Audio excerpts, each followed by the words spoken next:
Ed eccoci in live, come di consueto vediamo se StreamYard ci dà qualche segno di vita, ma credo proprio di sì, quindi nel dubbio noi iniziamo e quindi bentornati e bentrovati su Parresia. Come al solito dopo circa un mese mi faccio vivo, ormai è una consuetudine, ma purtroppo come al solito questi maledetti impegni istituzionali e lavorativi ci si mettono nel mezzo e quindi riuscire ad essere molto costante nelle live è molto difficile. Inoltre c'è tutta la parte preparatoria che comunque vuole il suo tempo per cercare di portare più qualità possibile. Ma detto questo e abbandonando i convenevoli, oggi di che cosa parliamo? Allora, è un inizio di fatto di una miniserie di 2 live che si concluderà, se non erro, il prossimo venerdì, con ospite Elia Morelli, che io saluto, dell'Università di Pisa. Ciao Elia, grazie di essere qui. Ciao Luca, è sempre un piacere essere qui a Parresia con gli amici e le amiche di Parresia anche per me. Allora, di cosa andiamo a parlare quindi, Elia? Parleremo fondamentalmente delle rivoluzioni inglesi. Ce ne sono state in realtà a bizzeffe. Noi ovviamente per semplicità cercheremo di dividere principalmente in 2 tronconi. Il primo con la live di oggi, quindi diciamo una prima rivoluzione inglese enorme, dal 1628, in realtà anche prima, perché comunque toccheremo sicuramente anche il predecessore di Carlo I, cioè Giacomo I Stuart, fino appunto alla caduta dei Cromwell, forse è meglio dire così, e poi successivamente nella live che faremo venerdì prossimo invece ripartiremo dal 1659 a grandi linee per arrivare poi a concludere con la gloriosa rivoluzione e probabilmente anche con un pochino insomma l'inizio del regno di Anna Stuart, cioè l'ultima Stuart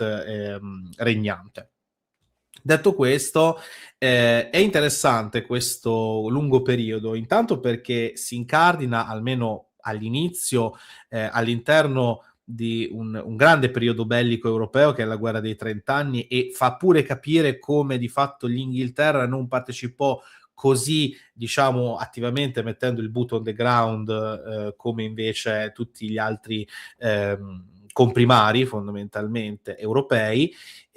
se non però da un punto di vista monetario, almeno agli inizi. Ed è proprio questo uno dei problemi che poi portò ovviamente alle grandi agitazioni che ci furono all'interno dell'isola britannica.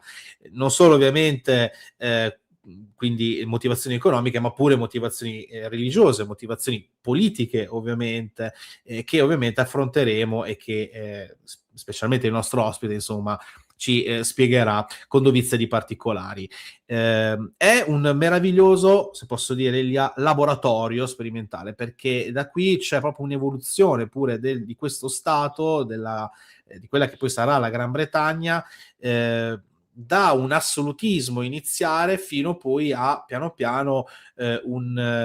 passando ovviamente per questo intermezzo repubblicano del Commonwealth, si arriverà poi a una piano piano a una monarchia di fatto parlamentare il cui modello, insomma, e specialmente i cui documenti, parlo specialmente della Bill of Rights, che ci sarà però successivamente con Guglielmo III d'Orange, saranno poi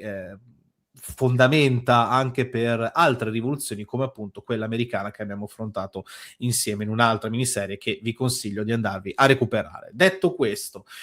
grande sperimentazione, che ne pensi Elia? Sei d'accordo con me da questo punto di vista? Poi ovviamente ti lascio parlare con le tue slide. Sì, intanto le lezioni, insomma, l'intervento che abbiamo fatto riguardo alla rivoluzione americana li consigliamo anche perché la prossima settimana sarà il 4 luglio, saranno 250 anni dal 1776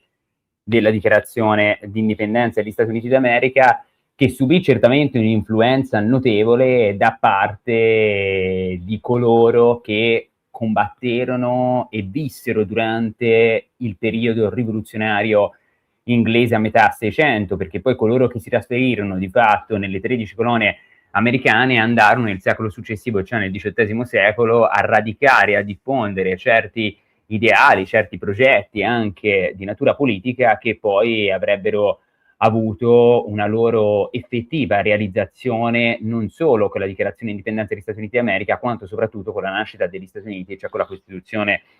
americana. Ma sono perfettamente d'accordo con te sul fatto che questi anni, la prima metà del Seicento fino ad arrivare al 1658, ma a dir la verità tutto il XVII secolo è un secolo di esperimento politico, sociale e anche di riforme radicali in ambito economico, ma soprattutto politico, sociale, culturale, religioso, che attraversa l'Inghilterra, che cambierà radicalmente volto all'intera Gran Bretagna e che poi di fatto getterà le basi per trasformare l'Inghilterra in una delle principali potenze mondiali dell'inizio del XVIII secolo, per poi affermarsi effettivamente come la principale talassocrazia del pianeta. E infatti è proprio in questo periodo di radicali riforme politiche, sociali e culturali che poi effettivamente verranno gettate le fondamenta per costruire un nuovo tipo di ordinamento politico all'interno dell'Inghilterra che inciderà inevitabilmente sulla postura geopolitica su scala internazionale di Londra. Quindi sono perfettamente d'accordo con te su questo punto. Bene, allora a questo punto direi che andiamo a agevolare le tue slide. Io a questo punto passo direttamente alla prossima, se permetti, e ti lascio a questo punto la parola, poi ogni tanto magari, se posso, insomma, intervengo un pochino. Prego. Certo Luca, entra pure a gamba tesa, è sempre un piacere, anzi soprattutto, ecco, mi assisti come sempre pregevolmente, prestigiosamente. Detto ciò, iniziamo, ecco, prendendo in considerazione soprattutto la composizione del Parlamento in Inghilterra, perché di fatto questi anni, questi decenni saranno caratterizzati da una forte conflittualità tra la corona da un lato e il Parlamento dall'altro. Un Parlamento, quello in Inghilterra, che ha una storia molto lunga, che affonda le sue radici nell'antichità, se vogliamo metterla in questi termini, poi prenderemo in considerazione soprattutto verso la fine dell'intervento di oggi anche di alcuni esperimenti politici che secondo i rivoluzionari inglesi affondavano le loro radici addirittura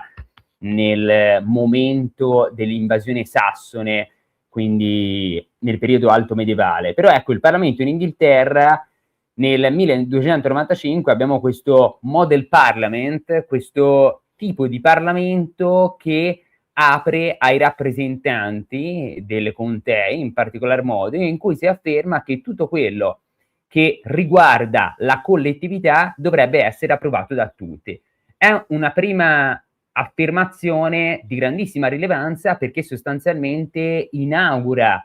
l'ingresso all'interno dell'arena politica dei cittadini o dei sudditi, ecco, inglesi, non certamente di tutti, c'erano delle fortissime restrizioni per quanto riguardava il censo e per quanto riguardava soprattutto anche l'età, il genere, eccetera, eccetera, di coloro che dovevano partecipare attivamente e direttamente alla vita politica della propria comunità, però questo è un momento effettivamente rilevante, così come lo diventerà poi il 1341, quando si arriverà ad una divisione in due camere del principale consesso parlamentare inglese, in una divisione tra la Camera Alta o la House of Lords, quindi dove sedevano i pari del regno e i maggiori vescovi d'Inghilterra, la nobiltà e l'alto clero, e poi la Camera Bassa o la House of Commons, la Camera dei comuni, dove sedevano invece i rappresentanti di borghi e i cavalieri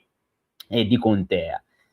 E poi, convocato dal sovrano al bisogno, il Parlamento, in particolar modo la Camera Bassa, ha normalmente il compito di votare i sussidi al sovrano e di sottoporre a tassazione il paese. Quindi il sovrano ogni volta che vuole imporre dei tributi al regno ha il compito e il dovere di convocare il Parlamento, le due Camere, in particolar modo poi nel caso specifico la Camera Bassa, per discutere insieme quali sono le riforme fiscali che vengono proposte dal sovrano e che però per avere valenza di natura legale devono essere effettivamente attuate sottoscritte, certificate, vidimate dalla Camera Bassa, e cioè soprattutto dalla collettività, da quello che in maniera anche forse errata si può definire il popolo, anche se, come hai detto poc'anzi, non si tratta certamente di tutto il popolo. Andiamo pure alla slide successiva, quella relativa. Sì, sì, guarda, prima di andare, ovviamente c'è di mezzo poi anche la Magna Carta, perché è altro documento fondamentale proprio per quanto riguarda i diritti del proto-parlamento dell'epoca e ovviamente anche da un punto di vista fiscale. Cioè il re comunque doveva rispettare tutto questo proprio perché senza i soldi e i sussidi fondamentalmente per arrivare appunto a ottenere un esercito durante specialmente la guerra, e senza quindi l'autorizzazione da parte del Parlamento non si sarebbe potuto combattere assolutamente con nulla e con nessuno. Giovanni Senza Terra, per l'appunto, ricorda molto tragicamente questo momento nel 1215. Passiamo oltre, prego Elia. Grazie mille. Sì. E alla morte di Elisabetta I si estingue la dinastia Tudor e salì al trono d'Inghilterra con il titolo appunto di Giacomo I, colui che era di fatto già re di Scozia, in quanto Giacomo VI Stuart, figlio di Maria Stuarda ed erede più prossimo in quanto pronipote di Enrico VIII. Insomma, per la prima volta, de facto, Inghilterra e Scozia si ritrovavano unite sotto la stessa corona.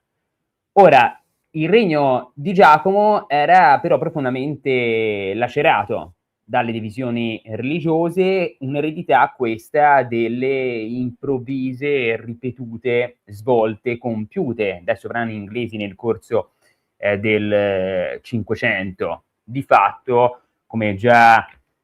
affermato dal sostegno alla Chiesa Cattolica, che era valso per esempio a Enrico VIII il titolo di Defensor Fidei, si era passati con lo stesso sovrano alla rottura con Roma nel 1534 con l'atto di supremazia, una rottura che aveva determinato effettivamente un cambio di approccio veramente molto importante per quanto riguardava l'Inghilterra, soprattutto perché la localizzazione insulare e la sostanziale contiguità territoriale andarono a costituire il nucleo geopolitico ed economico su cui poi si consolidò la peculiare identità etnica degli inglesi. Eppure nel corso dei decenni, intese dinastiche con casati d'oltremanica, il regionalismo ereditato dai regni anglosassoni, la frammentazione socioculturale all'interno del regno, le differenze linguistiche anche legate all'appartenenza cetuale, invalidarono a lungo la coesione interna. Ci fu la guerra dei cent'anni, deflagrata nel XIV secolo, che introdusse gradualmente degli accenti etnici destinati poi a trovare una loro organizzazione nella creazione anche di miti, memorie, simboli e valori condivisi e trasmissibili. E insomma, questa progressiva percezione di sentirsi parte integrante di una collettività unita da un destino storico comune condusse assolutamente Enrico VIII, come dicevo, prima a schierarsi alla parte della Chiesa Cattolica e poi successivamente a ratificare con l'atto di supremazia del 1534 l'istituzione della Chiesa Anglicana, revocando giuridicamente e anche concretamente la subordinazione spirituale dal papato per affermare l'indipendenza di Roma, di Londra da Roma e l'autonomia dell'Inghilterra dalle dinamiche continentali. Insomma, la rottura rappresentò una svolta decisiva nella costruzione della futura visione talassocratica del regno, certificata poi dalla trionfale vittoria contro l'invincibile armata spagnola nel 1588, con gli inglesi capaci, per parafrasare un bellissimo libro di Carl Schmitt, di trasferire la propria esistenza dalla terra al mare, dotandosi di una missione culturale e geopolitica all'insegna di un eccezionalismo comunitario sorto dalla volontà di potenza e dalla ripulsione verso i rivali. Ma ecco, allo stesso tempo questo cambio di approccio certificato con l'atto di supremazia del 1534 non sanò completamente le disfunzionalità e l'eterogeneità esistente all'interno dell'Inghilterra, perché la composizione religiosa del regno era stata complessa. Su questo poi ritorneremo successivamente. Vi era innanzitutto una chiesa anglicana di Stato, espressione di una forma moderata di protestantesimo, con una gerarchia vescovile di nomina regia e un cerimoniale che aveva mantenuto i riti e i sacramenti tradizionali. Vi erano poi i cattolici, ormai in minoranza, ma pur sempre numerosi e molto cospicui all'interno del regno, dei quali solo una parte era apertamente in contrasto con la Chiesa anglicana, e infine vi era un terzo gruppo numericamente significativo, ovvero quello dei puritani, diviso a loro volta in gruppi contraddistinti da orientamenti più o meno radicali. Insomma, nel complesso il puritanesimo, su cui torneremo più approfonditamente a breve, era percorso da una intransigenza assoluta e soprattutto da una volontà di purificazione morale di matrice calvinista, da cui appunto la denominazione di puritani, cioè di coloro che ricercavano la purezza, la purificazione morale, l'ascetismo spirituale, e un termine, quello di puritani, che inizialmente era stato attribuito dai loro avversari in senso dispregiativo. E il loro obiettivo era soprattutto quello di eliminare dalla Chiesa anglicana quelli che consideravano i residui dannosi delle superstizioni definite papiste. In particolare sostenevano, tra le altre cose, che la gerarchia ecclesiastica anglicana, fondata sui vescovi, non trovasse riscontro nelle scritture e andasse quindi abolita e sostituita con assemblee di pastori e membri laici anziani sul modello di altre chiese calviniste. Ora, questa era la situazione, la complessa situazione, tanto a livello parlamentare quanto soprattutto a livello confessionale all'interno dell'Inghilterra. E le divisioni religiose, che erano divisioni sostanzialmente, se vogliamo definirle in questo modo, ideologiche, produssero però delle altrettante divisioni di natura politica, soprattutto all'interno dell'aristocrazia, ma non solo, che conservava una grande influenza a livello locale. E fu la protezione dei nobili rimasti fedeli alla causa cattolica a salvaguardare le minoranze cattoliche sparse per il paese, mentre numerosi signori che aderirono al movimento puritano ne favorirono la diffusione, ingrossando le fila di quei gruppi radicali che, alla luce dei precetti evangelici, criticavano l'assetto politico-sociale esistente all'interno dell'Inghilterra. Ora, Giacomo I in tutto questo era il figlio di una sovrana cattolica proveniente però da un regno calvinista, e suscitò in queste minoranze speranze contrapposte e comunque destinate ad andare progressivamente nel corso degli anni deluse. E la posizione più difficile era senza dubbio quella dei cattolici, i quali avevano una pessima fama in Inghilterra perché venivano inevitabilmente collegati con le forze straniere, con la Chiesa di Roma, con la monarchia francese, con la corona spagnola, con i grandi ordini religiosi, il che rendeva i cattolici sospetti di tradimento nei confronti della nazione inglese. E il colpo di grazia alla loro causa venne dato progressivamente attraverso due momenti molto importanti. Intanto la conferenza dei vescovi di Hampton Court del 1604, con il quale Giacomo I d'Inghilterra, nel tentativo di andare a compattare gli anglicani all'interno del regno, decise di condannare tanto il puritanesimo quanto il cattolicesimo, creando in questo modo però delle potenziali quinte colonne all'interno delle mura domestiche, e rendendo quindi molto più massimalisti e quindi in opposizione i gruppi e le sette che si rifacevano tanto al puritanesimo quanto al cattolicesimo in opposizione a un sovrano che li aveva condannati. E poi abbiamo un altro momento molto rilevante che è quello dell'introduzione della versione autorizzata in lingua inglese della Bibbia di Re Giacomo nel 1611. Andiamo pure alla slide successiva, perché il colpo di grazia alla causa cattolica fu dato nel novembre del 1605 dalla scoperta della cosiddetta congiura delle polveri, quando 36 barili di polvere da sparo furono nascosti da un gruppo di fanatici cattolici guidati da questo personaggio che vediamo nel mezzo, Guido Fawkes, il cosiddetto Guido Fawkes, colui che insomma è particolarmente noto per la maschera di V per Vendetta. E questo gruppo di fanatici cattolici aveva piazzato nei sotterranei del palazzo del Parlamento, quindi a Westminster, una serie di barili di polvere da sparo con lo scopo proprio di far saltare in aria il re, la famiglia e tutti i membri del Parlamento il giorno della solenne seduta inaugurale fissata proprio il 5 novembre del 1605. Alla fine il piano fu sventato solo però per un caso fortuito e l'intero paese rimase effettivamente scioccato e inorridito all'idea di un crimine così efferrato e di una cospirazione che avrebbe potuto portare all'eliminazione di tutti i vertici all'interno del regno. Gli autori del complotto alla fine furono individuati e giustiziati. Da parte loro i puritani invece ponevano dei problemi di diverso tipo, perché la tradizione calvinista aveva prodotto un vivace spirito democratico.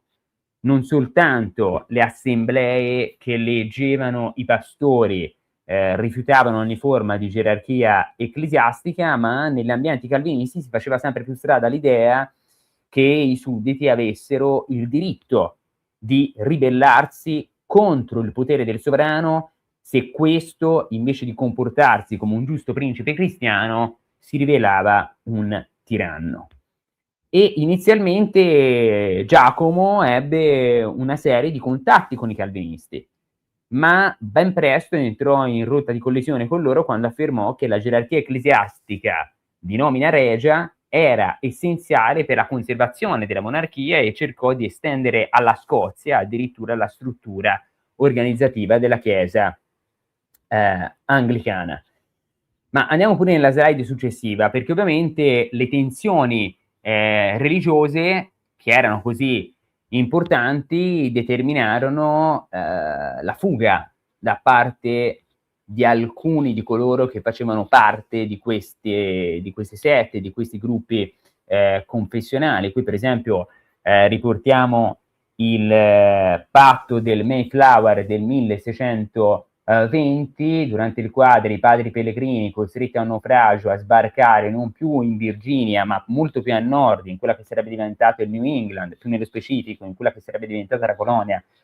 del Massachusetts, siglarono questo patto e fondarono una colonia nel Nuovo Mondo. Andiamo pure nella slide successiva, che poi nel 1630 il predicatore John Winthrop, partendo a Southampton in un celebre sermone che poi sarebbe stato pubblicato in realtà solamente 200 anni dopo, nel 1838, parlò effettivamente di una città sulla collina, e cioè i puritani che si trasferirono nel Massachusetts, nel Nuovo Mondo, loro che erano considerati il popolo eletto da Dio, dovevano creare una città sulla collina, trasformare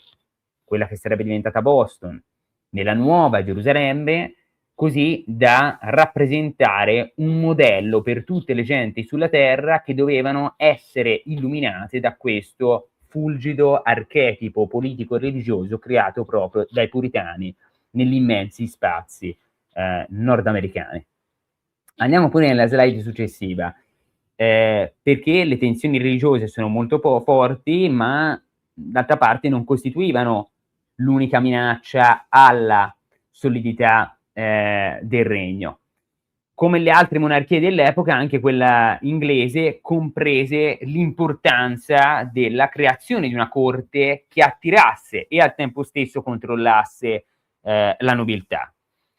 A differenza però di quanto avveniva in Francia e in Spagna, l'unico strumento del sovrano per ingraziarsi l'aristocrazia erano donativi occasionali, quindi denaro oppure la concessione di determinate terre, perché in Inghilterra non c'erano né un esercito permanente né una burocrazia statale in cui impiegare stabilmente le grandi famiglie nobiliari legate al re. E il risultato fu che il carattere casuale dei benefici ottenuti e l'invidia verso i più fortunati impedirono che quindi questi legami di gratitudine cortigiana dessero origine a un'alleanza politica effettiva e stabile tra la monarchia e la nobiltà all'interno dell'Inghilterra. Ma ancora più difficili poi furono i rapporti tra Giacomo e il Parlamento, che era il portavoce degli interessi della grande nobiltà e dell'alto clero, ma anche degli strati medi della società, perché il Parlamento era decisamente avverso a quello che si può già in certi termini definire il modello assolutistico cui si ispirava la politica regia dello stesso Giacomo. Nei suoi primi anni di regno, infatti, il sovrano fu costretto a convocare il Parlamento più volte per chiedere la concessione di una serie di tributi, ma in seguito tentò di governare facendone a meno. E a questo scopo percorse altre strade per sopperire al costante bisogno di denaro, sfruttando in particolare la vendita di titoli nobiliari.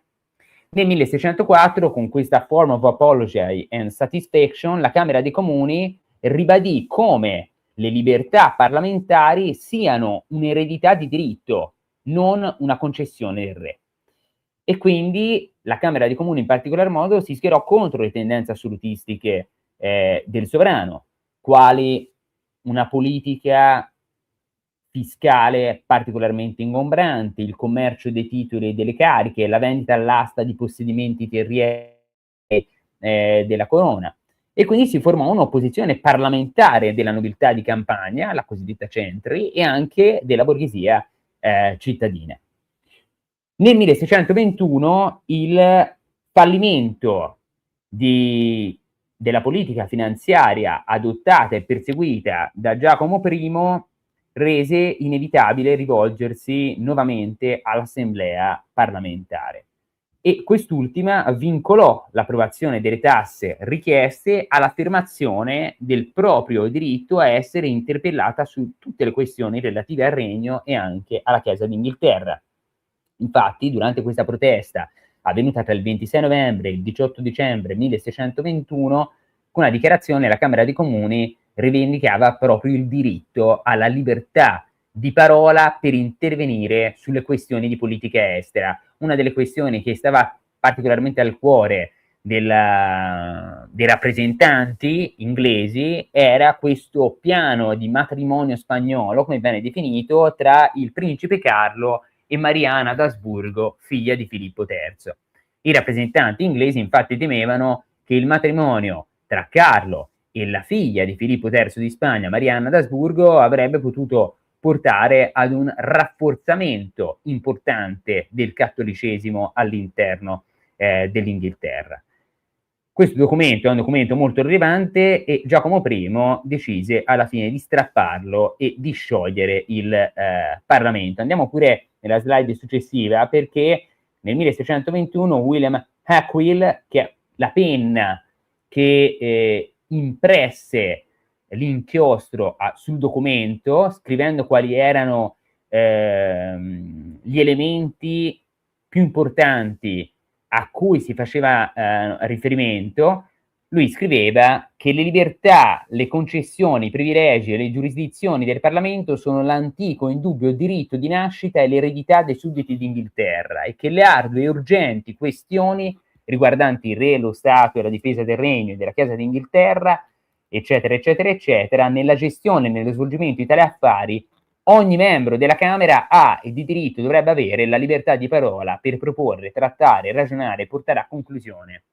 gli stessi. Insomma, gli affari più importanti, tanto in politica interna quanto in politica estera, dovevano essere discussi collegialmente tra il re e il Parlamento. Dire che i rappresentanti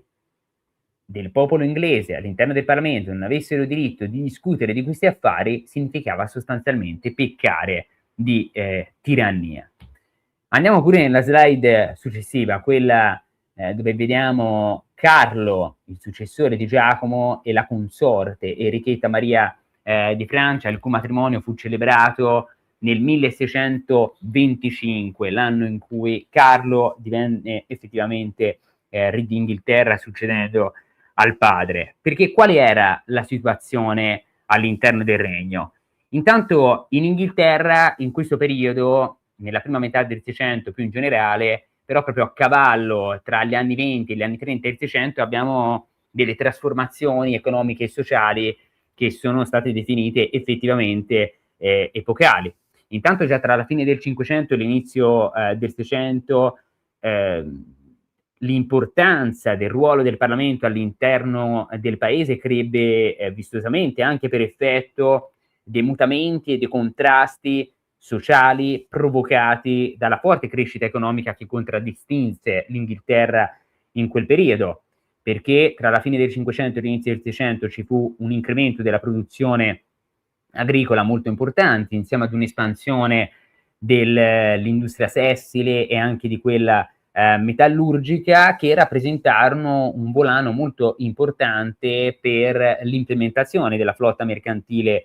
inglese, che proprio in quel periodo visse una fase di notevole sviluppo a livello canteristico, favorita anche dall'intensificarsi dei traffici commerciali e anche dalla creazione di specifiche compagnie mercantili che avevano l'obiettivo di tutelare, salvaguardare e soprattutto andare ad accrescere vertiginosamente i traffici, i transiti commerciali per quanto riguardava soprattutto l'Inghilterra. Quindi la fioritura di compagnie commerciali che non coinvolse solo i membri della nobiltà, ma anche una classe mercantile particolarmente dinamica e scoppiettante e in continua espansione, come era quella inglese di quel periodo. Ma oltre a questa abbiamo anche un elevato grado di dinamismo proprio nella stessa società inglese, e queste grandi trasformazioni fecero sentire i loro effetti più profondi nel mondo delle campagne, perché l'esigenza di soddisfare la sempre maggiore richiesta di un prodotto, ad esempio come era la lana, di cui era ricca effettivamente l'Inghilterra, portò ad una estensione delle aree da pascolo che condusse a sua volta ad una spartizione delle terre comuni tra i maggiori proprietari fondiari di ciascuna zona, e quindi anche alla recinzione di queste terre comuni. Ora, le terre comuni erano porzioni di terreno che in ogni villaggio appartenevano all'intera comunità e che i contadini e i membri della comunità potevano coltivare collettivamente, perché erano praticamente terreni comuni e quindi terreni pubblici. Nel momento in cui si giunse a questa spartizione tra i principali proprietari terrieri di queste terre e quindi alla loro recinzione, ciò da un lato favorì l'emergere di una piccola nobiltà rurale come la gentry, assai intraprendente, ma dall'altro privò di un essenziale mezzo di sostentamento moltitudini di contadini, gettandoli nella miseria e inducendoli a migrare. Questo, per la verità, era un problema che si era già manifestato all'inizio del Seicento, cosa che portò Elisabetta I a fronteggiare questa difficile situazione attraverso l'introduzione di un insieme di leggi sui poveri in cui si mescolavano carità e repressione. Da un lato prevedere una serie di istituzioni assistenziali, di ospedale, di case adibite al recupero di coloro che erano dediti all'accattonaggio, un'imposta parrocchiale destinata a soccorrere i più bisognosi, ma questo corpo legislativo conteneva anche una serie di norme severe per costringere i cosiddetti oziosi a lavorare e i vagabondi ad abitare in un luogo stabile. Ora, la politica sociale attuata da Elisabetta era adeguata a un paese in forte sviluppo, ma tra gli anni 20 e poi fino agli anni 50 di fatto del 600, una crisi finanziaria ed economica senza precedenti colpì il Regno d'Inghilterra, costringendo la corona ad aumentare notevolmente la pressione fiscale con conseguenze assolutamente pesanti, soprattutto per i ceti inferiori. E quindi le torme dei poveri che affollavano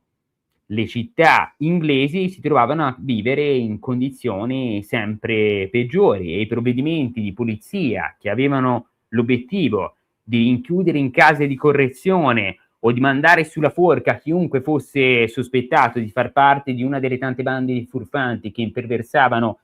in Inghilterra, insomma, non erano più in grado di frenare il fenomeno del vagabondaggio e quindi di garantire un minimo di sicurezza. Insomma, quello che nel 1625 Giacomo I lasciò in eredità al figlio Carlo era un regno in cui le trasformazioni e le tensioni religiose, politiche ed economiche e sociali andavano combinandosi in modo pressoché esplosivo. E Carlo di fatto contribuì ad esacerbare e ad acuire tremendamente queste tensioni sociali e religiose che stavano scuotendo in profondità il regno. Nel 1625 il matrimonio con Enrichetta Maria di Francia, andiamo pure nella slide successiva, dove vediamo i figli di Carlo ed Enrichetta Maria, Carlo nel mezzo, che sarà poi il futuro Carlo II d'Inghilterra, a sinistra Maria Enrichetta, vestita con questo abito femminile Giacomo, il fratello di Carlo II, che sarà il futuro Giacomo II, protagonista della nostra prossima lezione, e poi Elisabetta e Anna. Andiamo pure nella slide. Sì, vorrei dire una cosa, Maria Enrichetta sarà, se non ricordo male, la madre poi di Guglielmo III d'Orange, tra l'altro. Quindi insomma c'è tutto un bel mischione di sovrani, regine consorti solamente in questo dipinto. Prego, Elia. Sì, andiamo pure nella slide successiva, quella dove vediamo il duca di Buckingham, perché come dicevamo il regno di Carlo I esacerbò i conflitti e le divisioni che laceravano drammaticamente il paese. Sul piano religioso abbiamo detto il matrimonio con Enrichetta Maria, figlia di Enrico IV di Francia e fervente cattolica, che alimentò i sospetti di una simpatia o presunta simpatia del sovrano per il cattolicesimo, simpatia che parve poi trovare conferma nella nomina in parte anche dello stesso William Laud ad arcivescovo di Canterbury, ma su questo arriveremo tra poco, ma in particolar modo il ruolo giocato in questo periodo dal duca di Buckingham, ovvero George Villiers, lord dell'ammiragliato, favorito del re, e che ebbe una posizione da assoluto protagonista, perché intanto il duca di Buckingham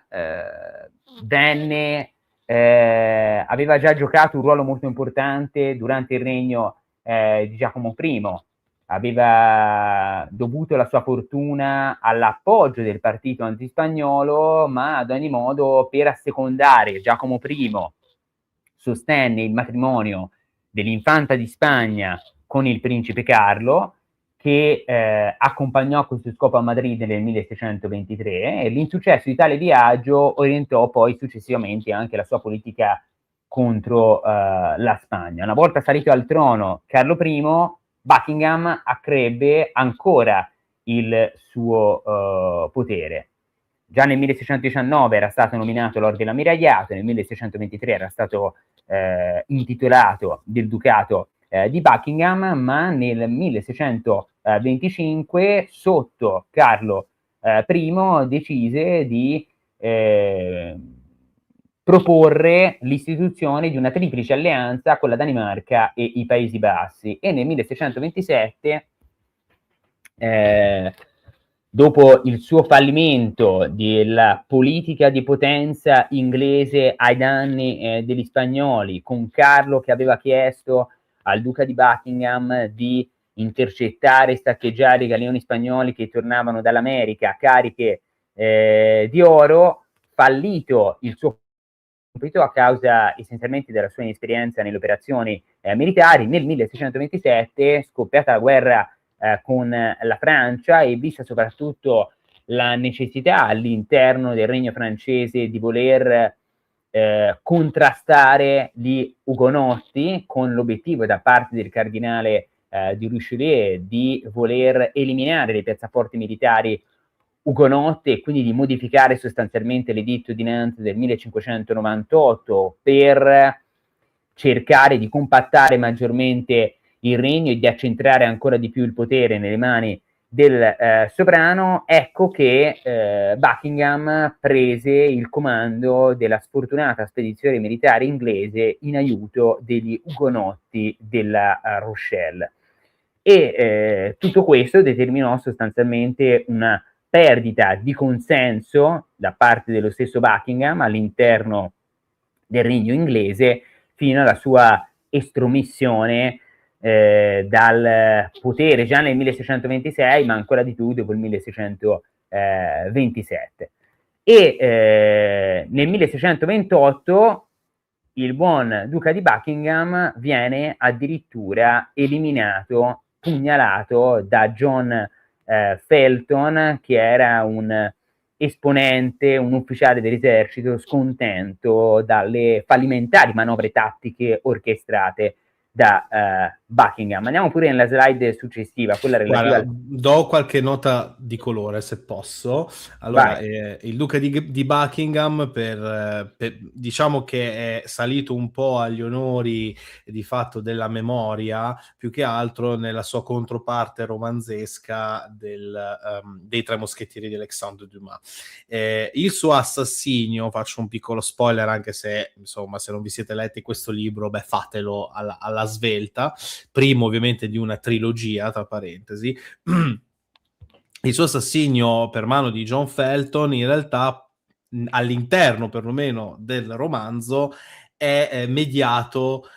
poi da chi? Da Milady de Winter, che si trovava appunto prigioniera per l'appunto a Londra, e quindi cerca in qualche modo di convincere questo John Felton, che in quel momento però lì, non si sa perché, non si sa per come, è il suo di fatto carceriere, cioè colui che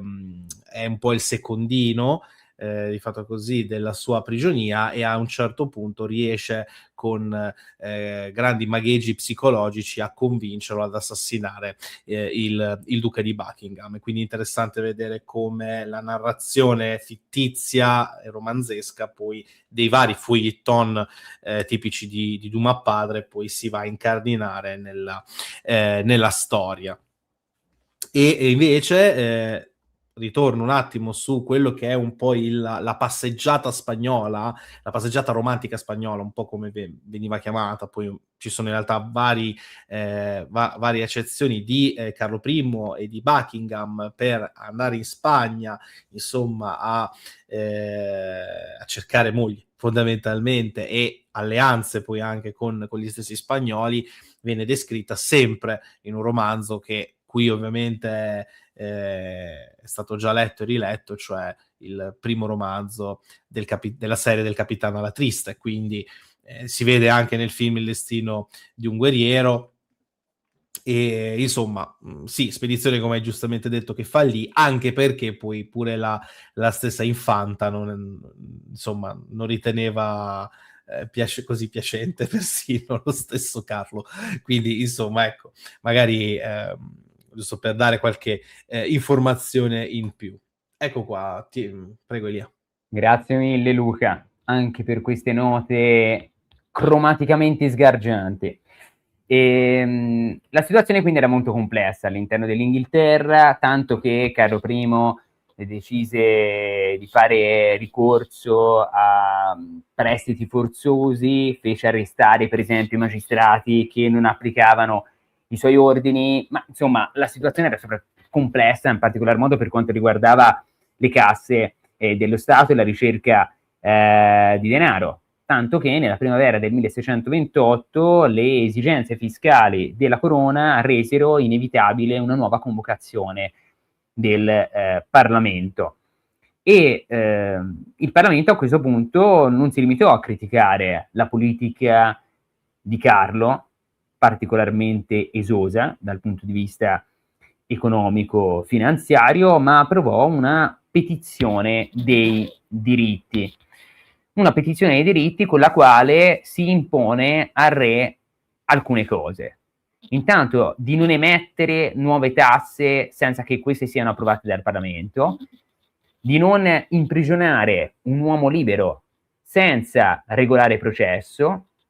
di non che sarebbe il principio dell'habeas corpus, fondamentalmente. Che sarebbe il principio dell'habeas corpus, che poi è un principio molto importante perché ritornerà nei decenni successivi e sarà al centro della gloriosa rivoluzione anche.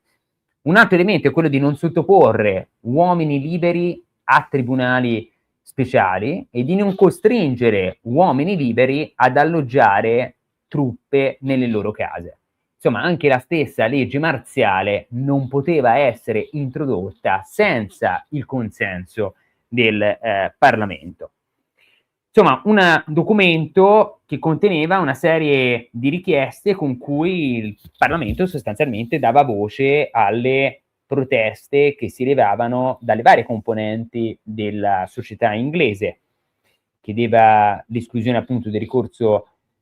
alla legge marziale, salvo casi di effettiva necessità, e conteneva l'invito al re a rispettare il principio che abbiamo appena menzionato, ovvero quello dell'habeas corpus, che poneva un limite alle incarcerazioni arbitrarie e prolungate. Quindi una serie di garanzie che avevano il compito anche di porre un freno a questo assolutismo che stava caratterizzando la politica centralizzatrice di Carlo. Carlo firma il documento costretto dal fabbisogno finanziario, ma nel 1629 viene convocato di nuovo il Parlamento per discutere ancora di nuove tasse, ma al rifiuto di promulgarle Carlo decide di sciogliere nuovamente le Camere e governare in maniera assolutistica. Andiamo pure alla slide successiva, perché nel 1629 Carlo I instaura il governo personale, o quella che viene definita dagli avversari politici di Carlo I la tirannia degli 11 anni. La società inglese, infatti, in questo periodo era particolarmente offesa dalle prepotenze poliziesche e dalla politica fiscale del re, che si trovò così difesa dal Parlamento, ma un Parlamento che di fronte alle angherie del sovrano a un certo punto non poté più fare nulla. Infatti Carlo decise di sciogliere il Parlamento, di centralizzare il potere con tendenze profondamente, smaccatamente assolutistiche, di imporre pesanti misure fiscali, tra cui quella che ho citato nelle slide, cioè la ship money, ad esempio, del 1635, un'imposta controversa che il re d'Inghilterra estese all'interno del paese. Originariamente questa era una tassa medievale di emergenza per le sole contee costiere, ovvero solamente le città e le contee costiere dovevano contribuire a questa ship money, che era sostanzialmente una tassa finalizzata in particolar modo alla difesa del regno, e cioè alla costruzione di una flotta che avesse il compito di tutelare e di proteggere i confini dell'Inghilterra. Nel 1635 invece questa tassa fu estesa anche alle città dell'entroterra. Dal punto di vista di Carlo questo aveva una logica, ovvero se fino a questo momento solamente le contee costiere, le contee rivierasche avevano contribuito alla difesa del regno pagando una tassa finalizzata alla costruzione della flotta, in realtà la flotta è un qualcosa che serve all'intera nazione, serve a proteggere l'intera nazione. Quindi sono anche le contee dell'entroterra, le città dell'entroterra che devono contribuire efficacemente a proteggere il regno, pagando anch'esse una tassa che contribuisca a sua volta alla costruzione di una flotta potente per salvaguardare l'integrità del territorio nazionale. Eppure questa tassa, ma più in generale la politica fiscale adottata da Carlo I, venne vista come un prelievo impositivo che si trasformò in un simbolo di tassazione arbitraria destinato ad alimentare le tensioni che poi sarebbero sfociate nella guerra civile inglese o nella prima rivoluzione inglese. E in effetti, ecco, oltre a questo si ebbe poi una persecuzione di tutti gli avversari politici e religiosi, soprattutto i puritani di cui abbiamo già parlato, un movimento calvinista che mirava proprio a purificare la Chiesa anglicana dagli eccessi del culto cattolico sulla base di un libero cristianesimo fondato sulla centralità della Bibbia, con principi comunitari e uno spiccato ascetismo morale, e la corrente degli indipendenti esigeva in particolar modo una libertà incondizionata per le loro comunità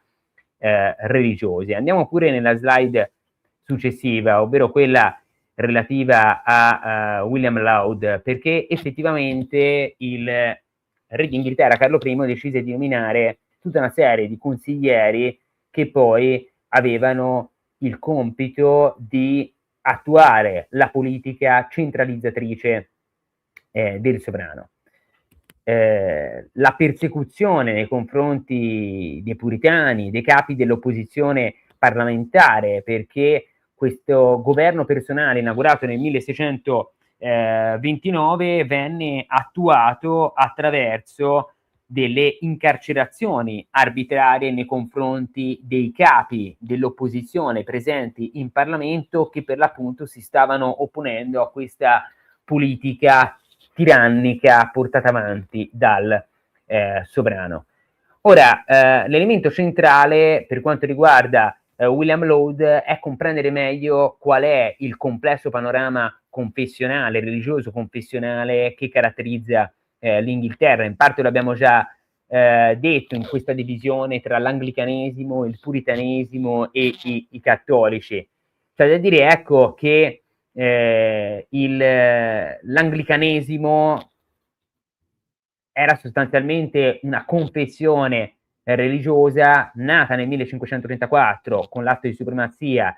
di Enrico VIII, ma che al di là della questione teologica, dottrinaria e liturgica aveva però come principale obiettivo politico quello di rompere i rapporti tra Londra e Roma, rimarcando l'eccezionalismo inglese rispetto alle dinamiche continentali, così da certificare la centralità dell'Inghilterra, la sua indipendenza rispetto a eventuali ingerenze provenienti da Roma. Ora, l'anglicanesimo era una sorta di via di mezzo tra il cattolicesimo e il protestantesimo, perché pur rifiutando l'autorità del Papa aveva mantenuto gran parte della dottrina, della liturgia e della struttura gerarchica cattolica. Riconosceva la Bibbia ovviamente come testo fondamentale e condivideva i principali dogmi cristiani, a differenza dei 7 sacramenti cattolici ne riconosceva solamente 2 come istituiti direttamente da Gesù, perché contenuti all'interno del Nuovo Testamento, cioè il battesimo e l'Eucaristia. Gli altri 5 erano considerati riti minori. Ma all'interno dell'Inghilterra, oltre alla Chiesa anglicana, che aveva una finalità politica chiara, quella di rimarcare l'indipendenza da Roma e quella di arrivare anche ad una maggiore coesione e compattezza all'interno del regno, si ebbe una influenza molto forte del calvinismo, quindi di questo movimento teologico protestante fondato da Giovanni Calvino, che ebbe una grande penetrazione all'interno dell'Inghilterra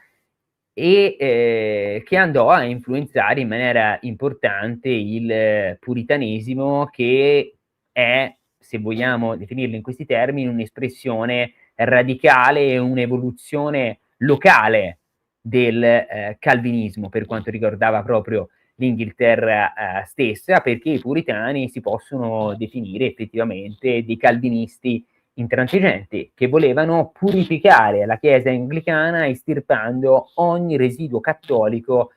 dalla liturgia, dai costumi e anche dalla gerarchia. Insomma, il puritanesimo si concentrava primariamente sull'eliminazione di paramenti, immagini sacre, della gerarchia episcopale. Per quanto riguardava il rapporto con lo Stato, i puritani si opposero duramente all'idea anglicana del monarca come capo della Chiesa, e poi i puritani non volevano, ecco, creare una religione del tutto nuova, ma riformare dall'interno la Chiesa d'Inghilterra, e per questo motivo si dividevano a sua volta in due gruppi: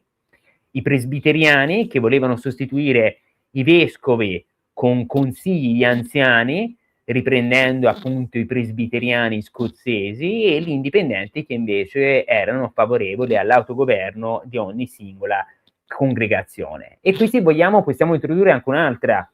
differenza tra i puritani inglesi e i presbiteriani scozzesi, perché la differenza tra i presbiteriani scozzesi e i puritani inglesi risiedeva nel contesto nazionale e nella struttura organizzativa. I presbiteriani scozzesi costituivano una chiesa nazionale autonoma, mentre i puritani inglesi erano un movimento di riforma, come abbiamo detto, interno alla chiesa anglicana, che lottava quindi per modificarla dal suo interno. E i presbiteriani scozzesi, proprio per questo motivo, andarono a istituire la propria chiesa di Stato, che venne fondata nel corso del 500 da questo riformatore religioso scozzese, John Knox, e che era una chiesa di Stato libera dal controllo dei vescovi e gestita da assemblee elettive di pastori anziani, cosiddetti presbiteri o presbiteri. Ecco, quindi queste assemblee, questi consessi che quindi si regolavano autonomamente. I puritani inglesi invece erano dei dissidenti all'interno dell'Inghilterra, e che volevano imporre la propria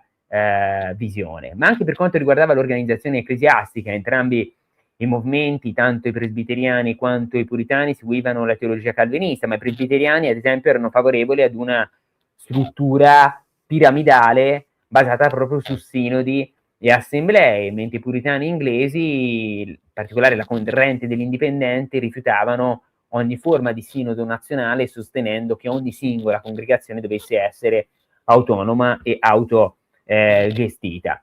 È proprio quindi nel rapporto con lo Stato che si hanno delle differenze sostanziali, e che ci portano a rimarcare come la questione religioso-confessionale si possa considerare come un pretesto per rimarcare la propria centralità politica all'interno dello Stato. I presbiteriani, che volevano affermare l'autonomia e l'indipendenza di questa Chiesa nazionale scozzese per affermare l'autonomia e l'indipendenza della Scozia rispetto all'Inghilterra, dall'altra parte i puritani, che volevano guadagnare maggiore leva politica all'interno del regno, cercando di andare a cambiare gli equilibri di potere interni all'Inghilterra. In tutto questo emerge la figura di William Laud, nominato arcivescovo di Canterbury, primate d'Inghilterra, e la visione teologica di Laud puntava sulla lui, che era fortemente influenzato dall'arminianesimo, un sistema teologico che prende il nome proprio da un teologo olandese, Arminio, ministro della Chiesa riformata olandese a partire dagli anni 80 del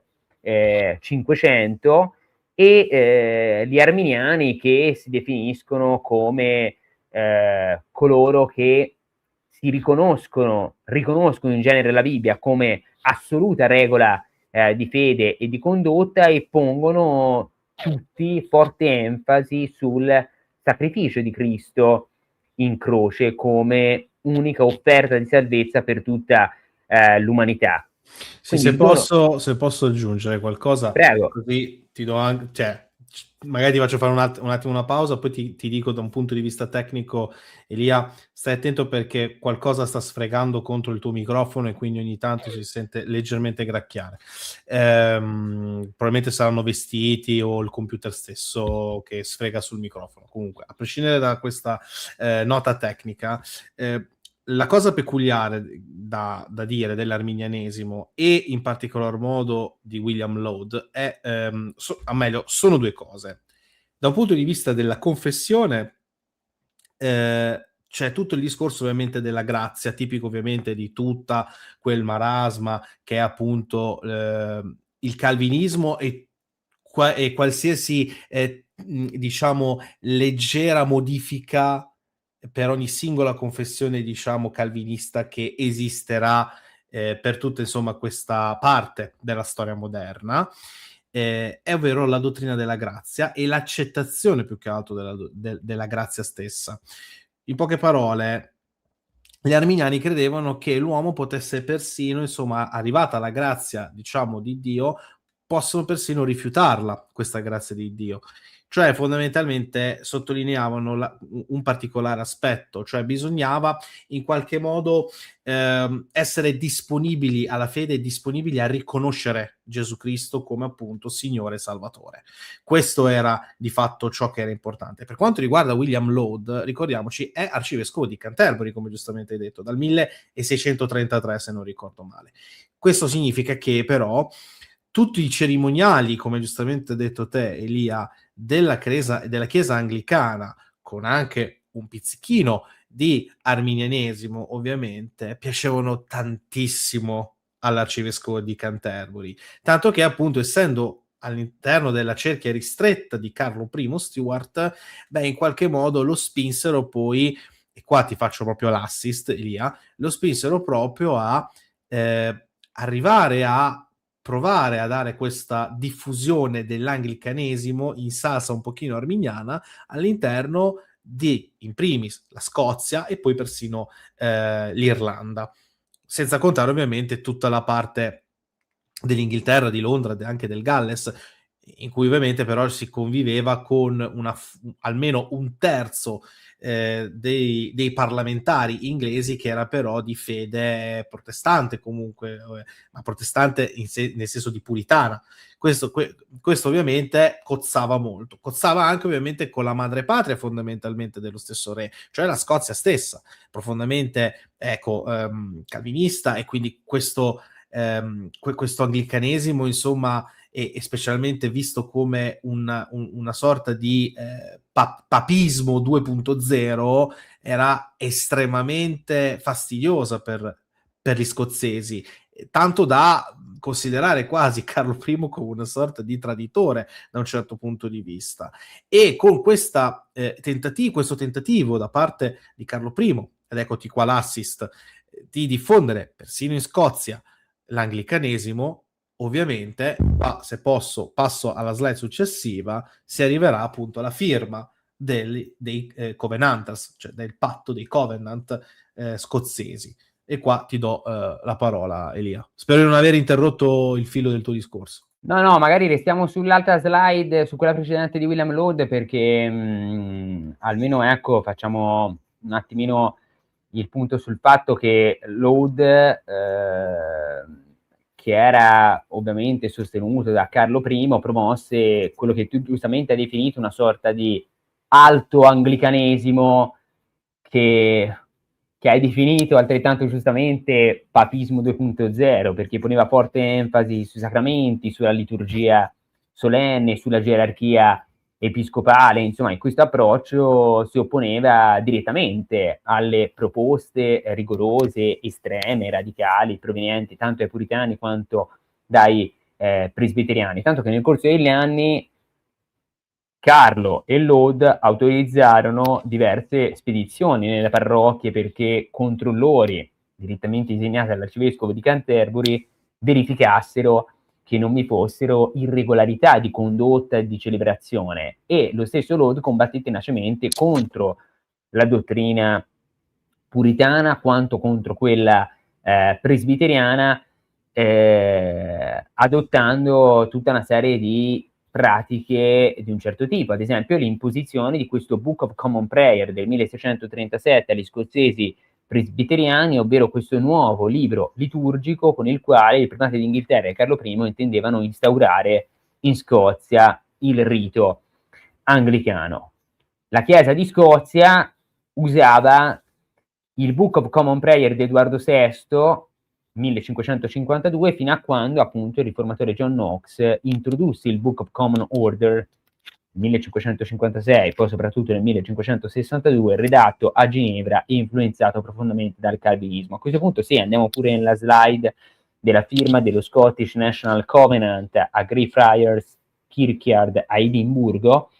perché è un momento particolarmente rilevante che è entrato all'interno della mitopoiesi collettiva scozzese, se vogliamo definirla in questi termini un po' enfatici e pomposi, perché i covenanti furono coloro che firmarono un patto come una specie di professione di fede religiosa nazionale. La confessione presbiteriana sostanzialmente era questo, al di là della patina religiosa confessionale, era però un modo, come abbiamo detto, di rimarcare l'indipendenza della Scozia dall'Inghilterra. Le imposizioni provenienti da Londra, che erano viste come straniere, come delle ingerenze lesive nei confronti dei diritti e delle libertà degli scozzesi all'interno della loro patria,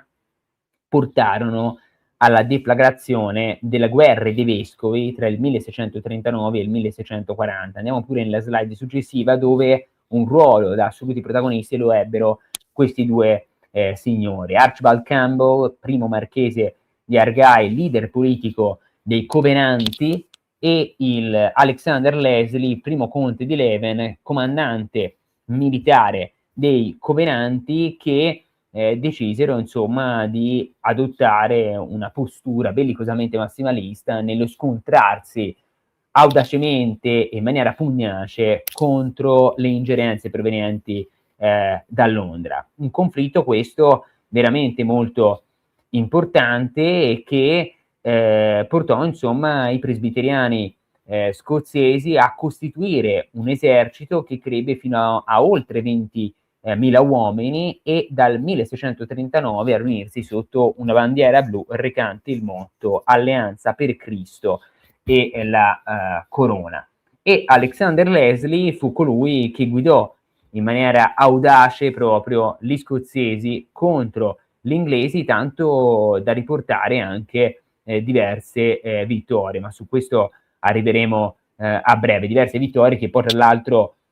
costrinsero Carlo a convocare un nuovo Parlamento. Ma andiamo pure nella slide successiva, quella che riguarda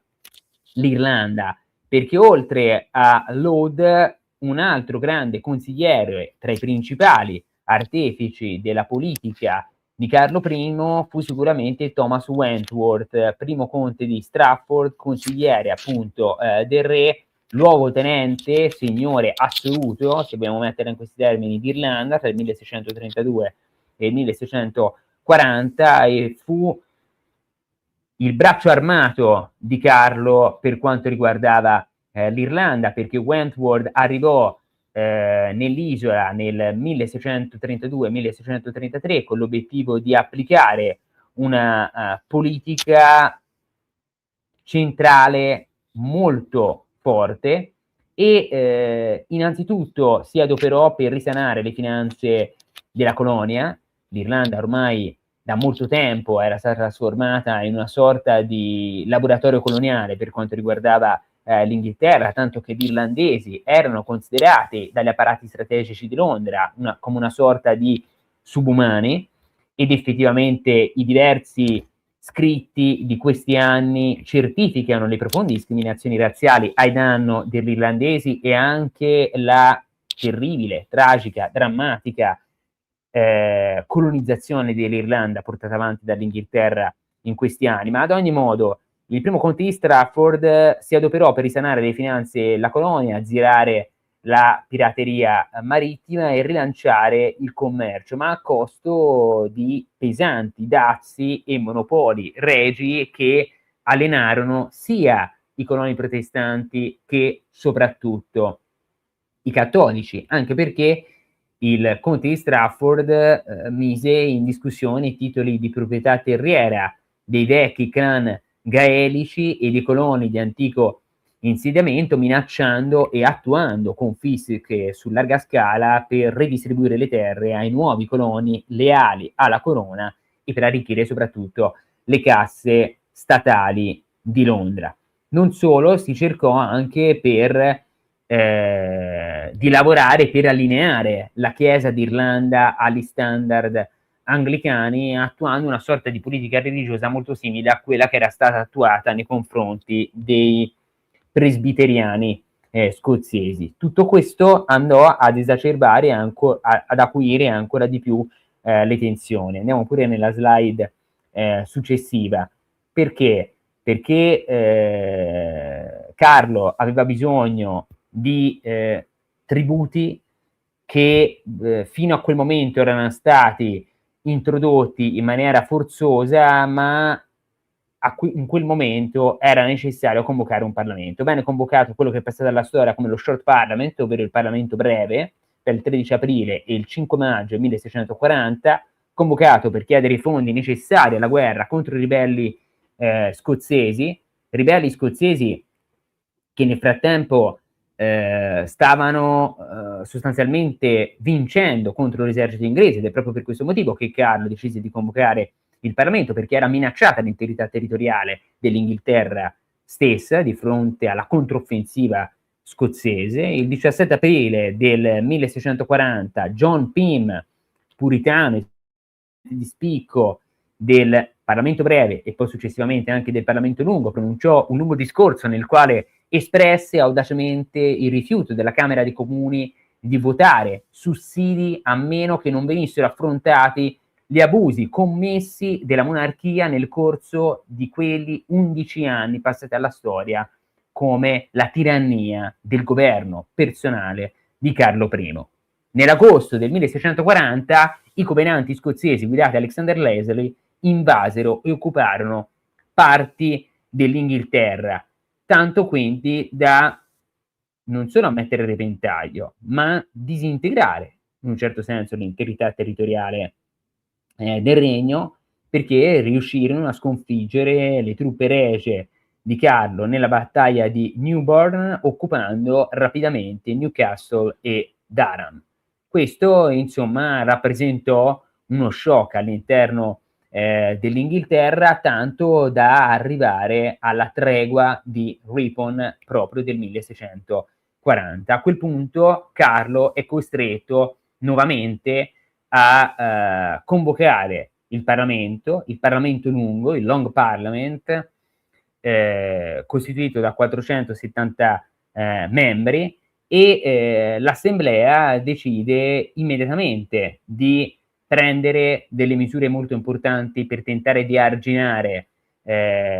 l'arrembante Carlo I. L'Assemblea vieta al sovrano di scioglierla senza il consenso dei deputati e successivamente, nel corso degli anni, decide di giustiziare i favoriti del re. Nel 1641 viene eliminato Strafford, nel 1645 stessa sorte toccherà a Laud. Questo significa un drastico indebolimento da parte del sovrano. Nel 1641 poi abbiamo una rivolta cattolica irlandese che determina la cosiddetta strage dell'Ulster. Una rivolta molto importante che determinerà appunto un massacro di protestanti nell'Ulster, una rivolta cattolica che viene vista dai parlamentari inglesi come un tentativo da parte dell'Irlanda di voler arrivare ad una secessione rispetto alle sorti dell'Inghilterra, ma come anche un tentativo di fatto assecondato a parte di Carlo I di voler mettere ancora di più in difficoltà le sorti del Parlamento. Quello che succede in Irlanda è poi la nascita della Confederazione Irlandese nel 1642, quando i cattolici irlandesi istituirono di fatto un governo provvisorio con capitale a Kilkenny per dirigere lo sforzo bellico, e quello darà avvio ad una guerra molto lunga che durerà di fatto dal 1641-1642 fino addirittura al 1653 e che insanguinerà la terra irlandese, che poi si concluderà con l'ingresso in Irlanda di Oliver Cromwell e della campagna militare che porterà di nuovo l'Irlanda completamente a essere assoggettata di nuovo all'Inghilterra. Ad ogni modo, la rivolta cattolica irlandese, la strage dell'Ulster del 1641 e soprattutto l'imprigionamento di John Pym portano alla rottura definitiva tra Carlo e il Parlamento e quindi allo scoppio della guerra civile o della prima rivoluzione inglese tra i cosiddetti Cavaliers, i realisti, capitanati appunto da Carlo I, e i Roundheads, ovvero le teste rotonde, i parlamentari, capitanati da una serie di generali, di uomini d'armi, andiamo pure nella slide successiva, tra cui soprattutto all'inizio si mettono in particolar mostra Robert Devereux, il terzo conte di Essex, il primo capitano generale, comandante in capo delle forze parlamentari, e anche Thomas Fairfax, il terzo Lord Fairfax di Cameron, generale delle truppe parlamentari, i quali contribuiscono in maniera decisiva, insieme poi a Oliver Cromwell, alla costituzione dell'esercito parlamentare, all'addestramento, all'equipaggiamento e soprattutto alle principali e iniziali manovre tattiche nel tentativo appunto di contrastare il re Carlo I. Carlo I che aveva pensato di potersi sbarazzare abbastanza rapidamente dei suoi più ostinati oppositori con un colpo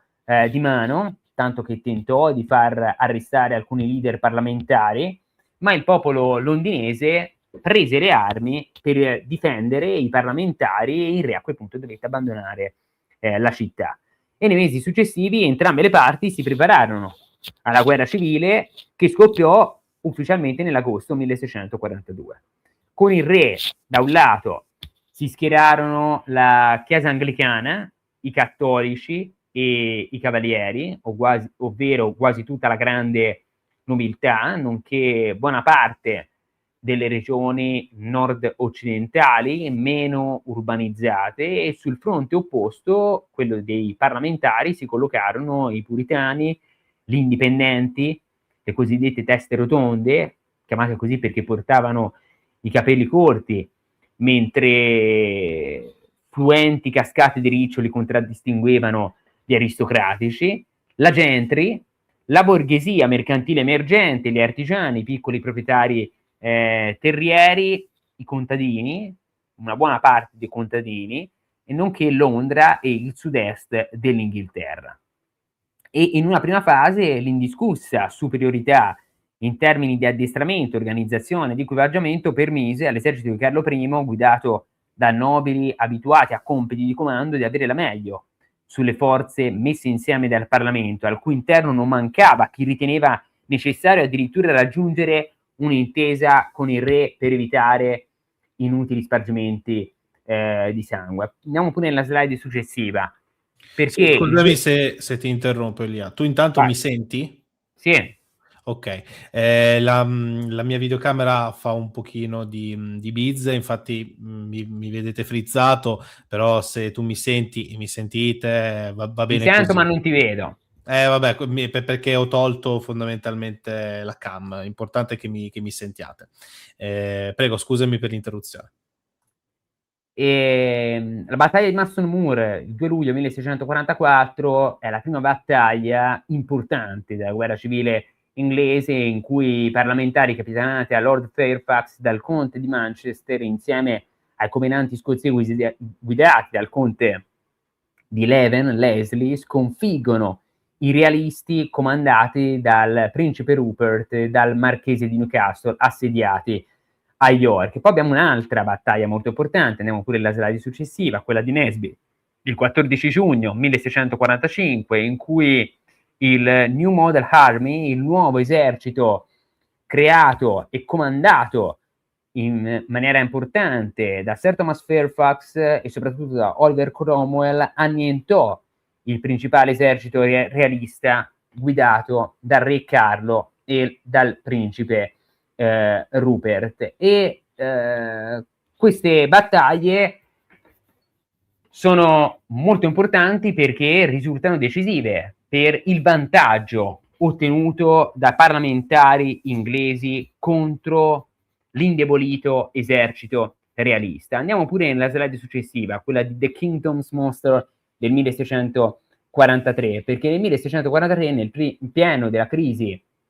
della guerra civile inglese, venne pubblicato un opuscolo anonimo intitolato proprio Il mostro del regno celato dal cielo, e è un testo molto importante perché sostanzialmente si ha una suggestiva xilografia che mostra due braccia che discendono dalle nuvole per rivelare il velo di un mostro a tre teste che rappresenta i cospiratori papisti, i cospiratori maligni e gli irlandesi sanguinari, mentre le quattro braccia impugnano un'arma diretta contro la Chiesa d'Inghilterra, il Parlamento, la città di Londra e un regno in fiamme. Nella prosa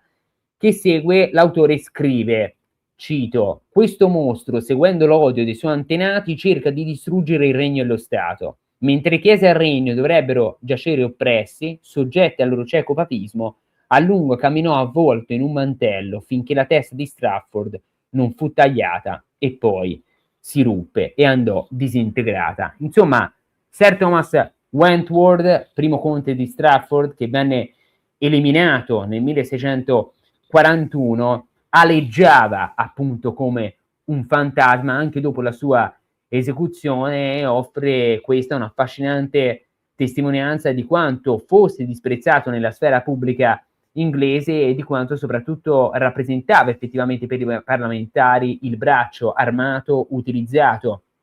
da Carlo I per imporre arbitrariamente il suo volere a danno dei sudditi e della popolazione. E poi abbiamo il King's Cabinet Opened nel giugno del 1645, dopo la decisiva vittoria parlamentare nella battaglia di Naseby. L'esercito catturò la corrispondenza segreta di Carlo I e il Parlamento pubblicò frettolosamente queste lettere con il titolo appunto di Il gabinetto del re aperto, e questa pubblicazione fu devastante perché conteneva, secondo i parlamentari, prove inconfutabili che il re stava cercando di negoziare con truppe cattoliche irlandesi e straniere, alimentando a dismisura i livelli che lo dipingevano come il vassallo di una pretesa congiura papista finalizzata a reintrodurre il cattolicesimo in Inghilterra e quindi a trasformare l'Inghilterra nell'ancella servile di Roma. Abbiamo quindi la demonizzazione della regina, Enrichetta Maria, che dai puritani veniva descritta non solo come la sostenitrice della Controriforma cattolica, ma come una pericolosa papista che guidava i disegni assolutistici del marito dall'interno della corte. E abbiamo a loro volta anche la risposta dei realisti, che utilizzavano a loro volta i livelli per difendersi dagli opuscoli e dai pamphlet parlamentari. Ad esempio, sulla testata di corte Mercurius Aulicus, edita da Oxford, che era una delle roccaforti realiste, i realisti rispondevano descrivendo ad esempio leader parlamentari come John Pym oppure anche lo stesso Oliver Cromwell come ipocriti puritani e coloro che volevano abbattere il re per affermare a loro volta una tirannia su tutta l'Inghilterra. Insomma, abbiamo quindi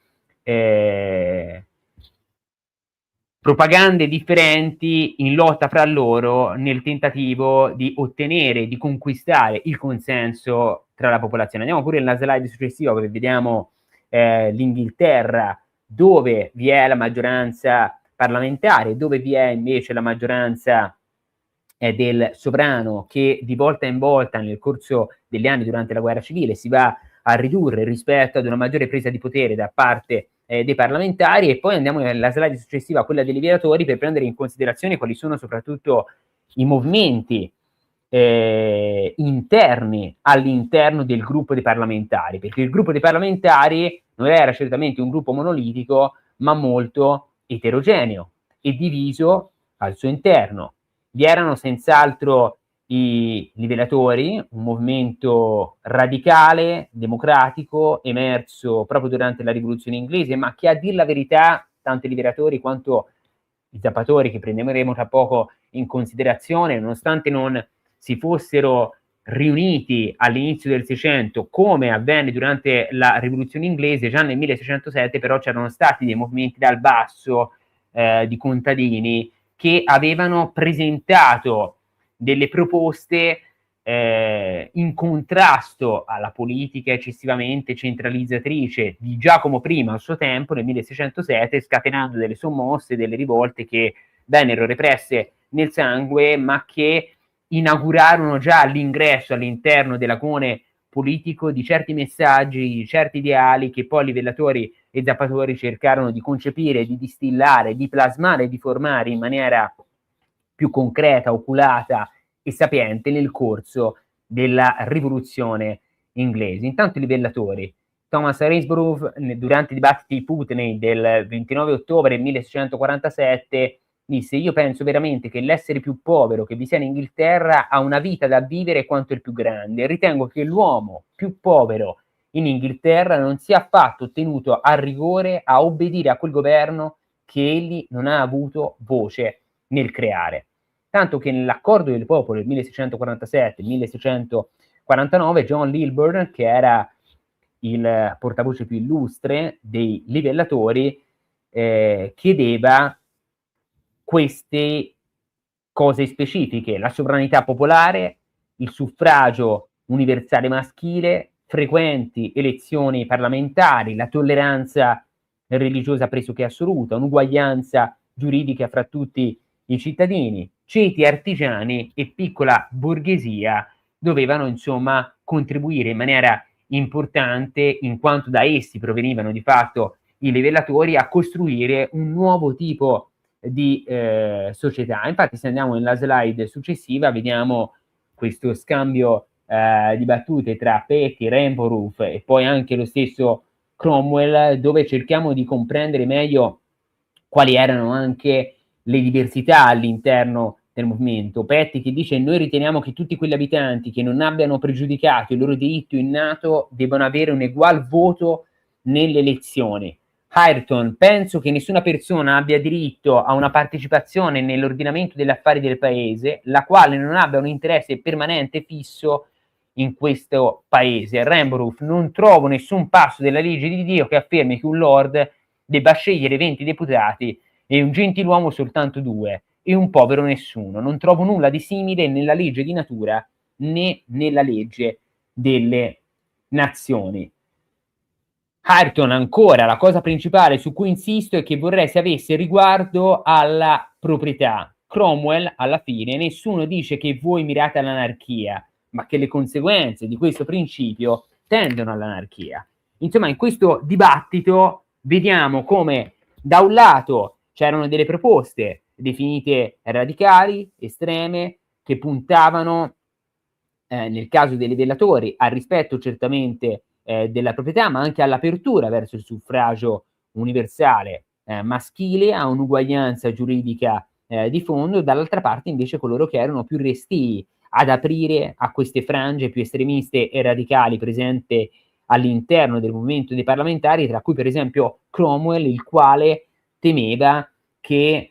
dare spazio a secondare queste idee radicali poteva portare effettivamente all'anarchia all'interno dell'Inghilterra. E poi abbiamo un altro gruppo molto più estremo rispetto a quello dei livellatori, molto più pugnace nell'affermare le proprie idee, che è quello successivo, ovvero degli zappatori, che aveva come portavoce Gerard Winstanley e che soprattutto proponevano un modello politico, economico,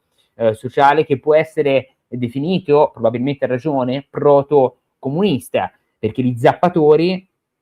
credevano fermamente in quello che può essere definito il comunismo agrario, con radicali riforme sociali sostenute, in questo caso, dai contadini. Cioè, se i livellatori di fatto avevano come base principale i ceti artigiani e la piccola borghesia, gli zappatori invece avranno come cuore pulsante del loro movimento i contadini.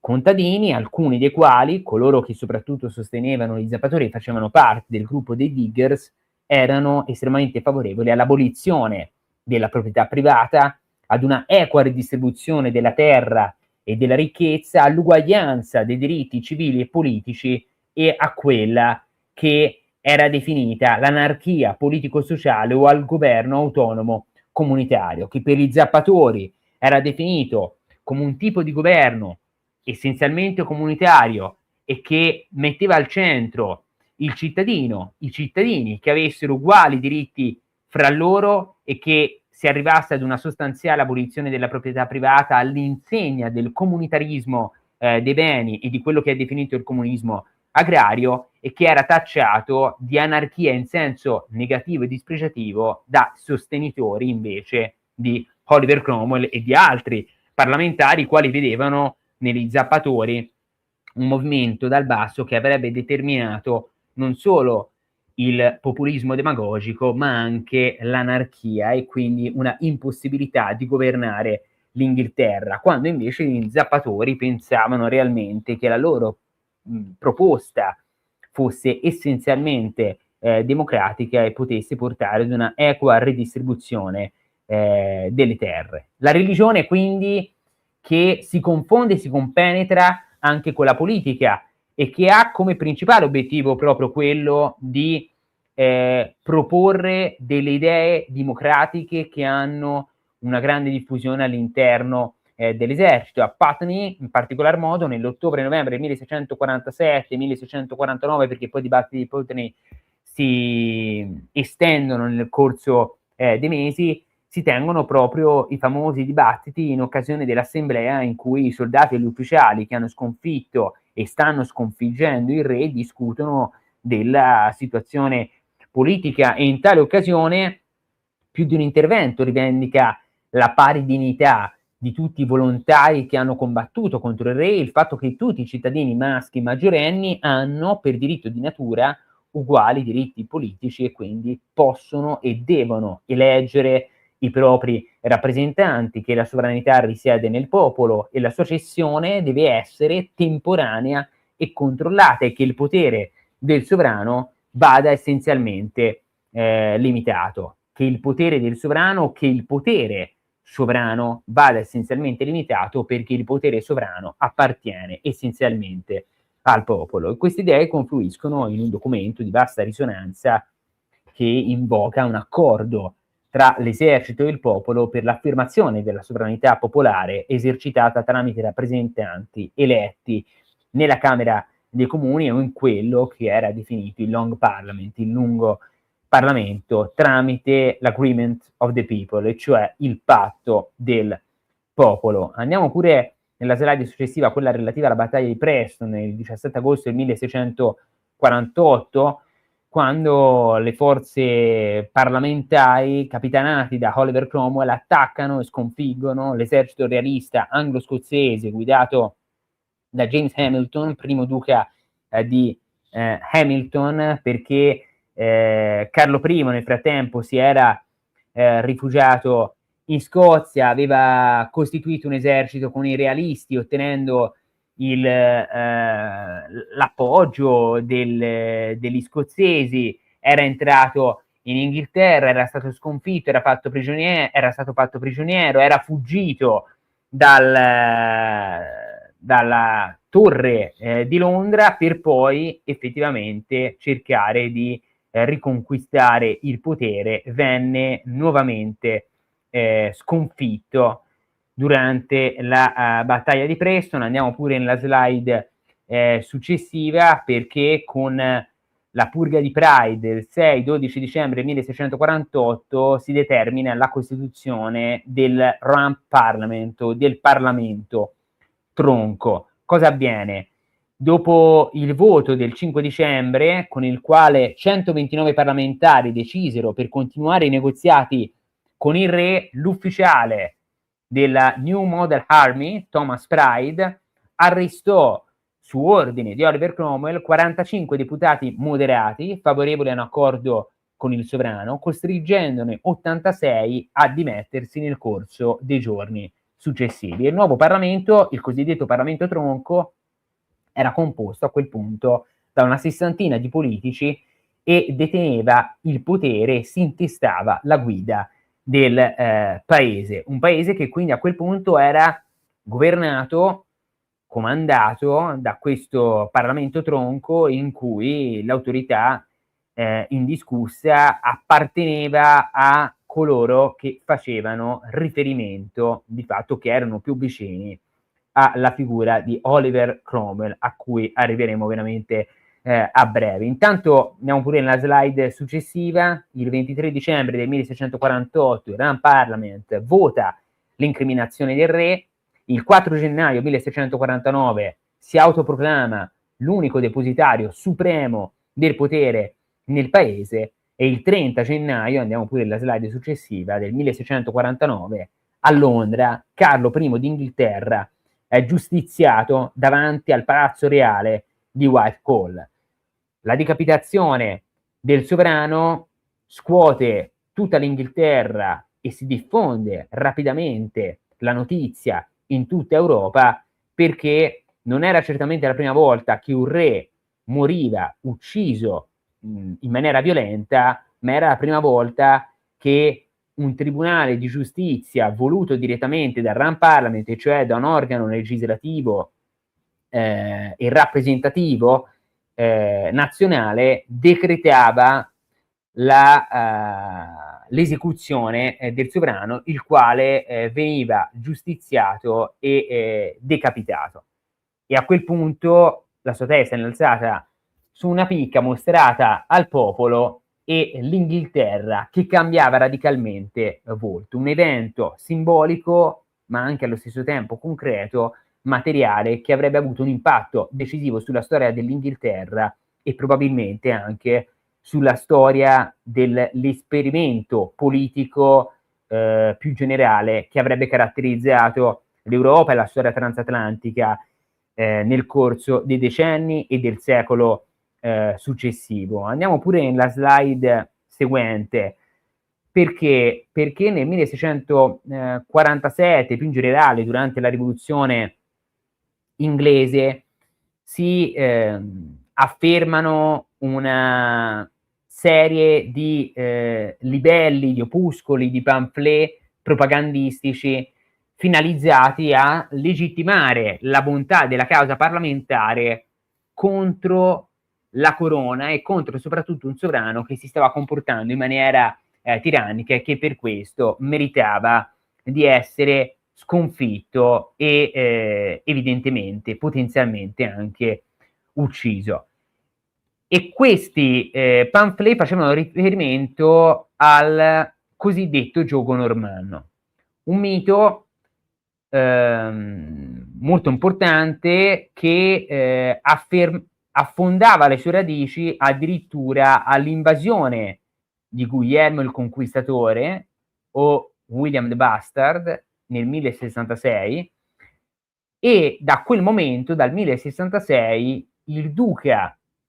di Normandia, che aveva conquistato l'Inghilterra, aveva sottoposto gli inglesi ad una oppressione esterna, e che prima della conquista normanna gli inglesi avevano vissuto in una società libera ed egualitaria. Insomma, si incominciarono ad affermare una serie di libelli propagandistici, i quali dipingevano la corona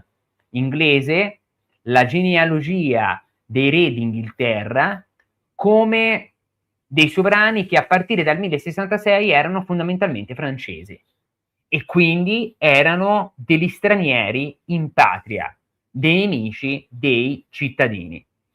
Non solo la corona, ma anche l'alta aristocrazia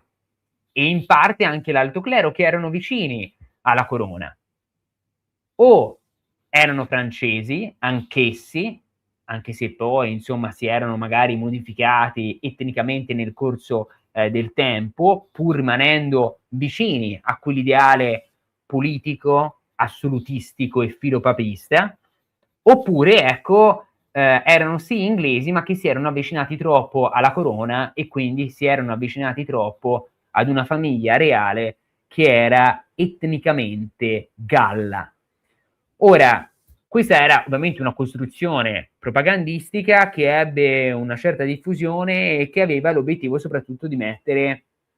in cattiva luce il sovrano, così da legittimare la bontà della causa dei parlamentari, quali erano i veri inglesi, perché provenivano dal popolo, perché provenivano dalla media borghesia, dall'artigianato e perché quindi rappresentavano gli inglesi originari. Nel 1647 venne dato alle stampe questo opuscolo dal titolo Il fantasma di Sant'Edoardo o l'antinormanismo, in circolazione sotto forma di manoscritto da almeno 5 anni, nel quale l'autore liberista inglese John Hare, fervente sostenitore della causa antimonarchica, vergò: non si può comprendere esattamente cosa sia un inglese se non si considera che noi apparteniamo alla nazione teutonica e proveniamo dalla Germania. E quindi si ha una magnificazione della discendenza sassone degli inglesi. Il che apparirà chiaro e manifesto se consideriamo giustamente la gloria della nazione che ci ha dato i natali sotto vari aspetti della sua antica e illustre origine, della sua privilegiata reputazione, della sua natura magnifica e bellicosa, delle sue conquiste, dei suoi domini, della sua storia. Fin dalla più remota antichità la stirpe teutonica può vantare il sangue più nobile e illustre dell'intera cristianità. Siamo nel 1647 e di fatto i parlamentari rivendicano di essere i veri inglesi, di derivare dai germani, dai teutonici, dai tedeschi, i quali non solo hanno il sangue più nobile fra tutte le nazioni europee, ma anche portatori e depositari di un innato concetto di libertà che è strettamente connesso a quello dell'Englishness, anche se il concetto poi di Englishness si affermerà, di inglesità si affermerà in maniera più importante nel corso del Settecento. È in questa base, è in questo momento, scusate, che vengono poste le basi e gettate le fondamenta per una concezione etnico-nazionale che poi troverà la sua definitiva consacrazione nel corso del Settecento e ancora di più nel corso dell'Ottocento. Insomma, i parlamentari sono gli inglesi sassoni provenienti da tedeschi che si stanno scontrando contro una corona di matrice, di origine, di discendenza francofona e quindi gallica, che vuole affermare e instaurare l'assolutismo monarchico all'interno dell'Inghilterra, di una nazione, o meglio di una terra abitata da una nazione depositaria però di un innato senso di libertà che è ereditato dai germani provenienti appunto dalle terre, dalle antiche terre teutoniche. E poi ancora, andiamo pure nella slide successiva, quella relativa a Marcia Montnedam del 1652,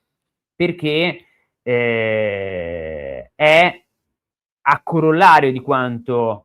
abbiamo detto. Intanto nel 1647 di fatto il pamphlet rimarca come i discendenti dalle genti germaniche penetrati nelle isole britanniche, dove spezzarono la servitù imposta dal giogo romano tramite il loro ancestrale amore per la libertà, gli inglesi avevano ereditato dai loro antenati la lingua, il sangue e questo feroce spirito guerriero indispensabile per sottomettere i gallesi, gli scozzesi e gli irlandesi. Quindi i tedeschi erano i progenitori degli inglesi, avevano un nobile lignaggio connesso al concetto di libertà e che li portava di conseguenza a rimarcare la loro diversità etnica nazionale anche in termini non solo sanguigni ma anche politici rispetto ai francesi. Marcia Montnedam invece è un personaggio molto interessante perché ci propone un concetto di libertà che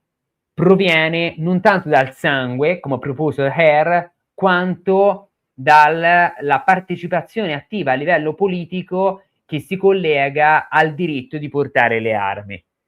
Perché in questo periodo, durante la rivoluzione inglese, le teorie di Machiavelli ebbero un impatto decisivo nel pensiero libertario anglosassone, in particolare nei cosiddetti Commonwealth men inglesi del Seicento, i quali poi avrebbero plasmato gli atteggiamenti anche dei nordamericani nel corso del XVIII secolo. Le teorie di Machiavelli ebbero ampia circolazione all'interno dell'Inghilterra. In questo periodo vennero pubblicate diverse opere tradotte in inglese, tra cui discorsi sopra la prima decade di Tito Livio e il Principe, e nel corso delle guerre civili inglesi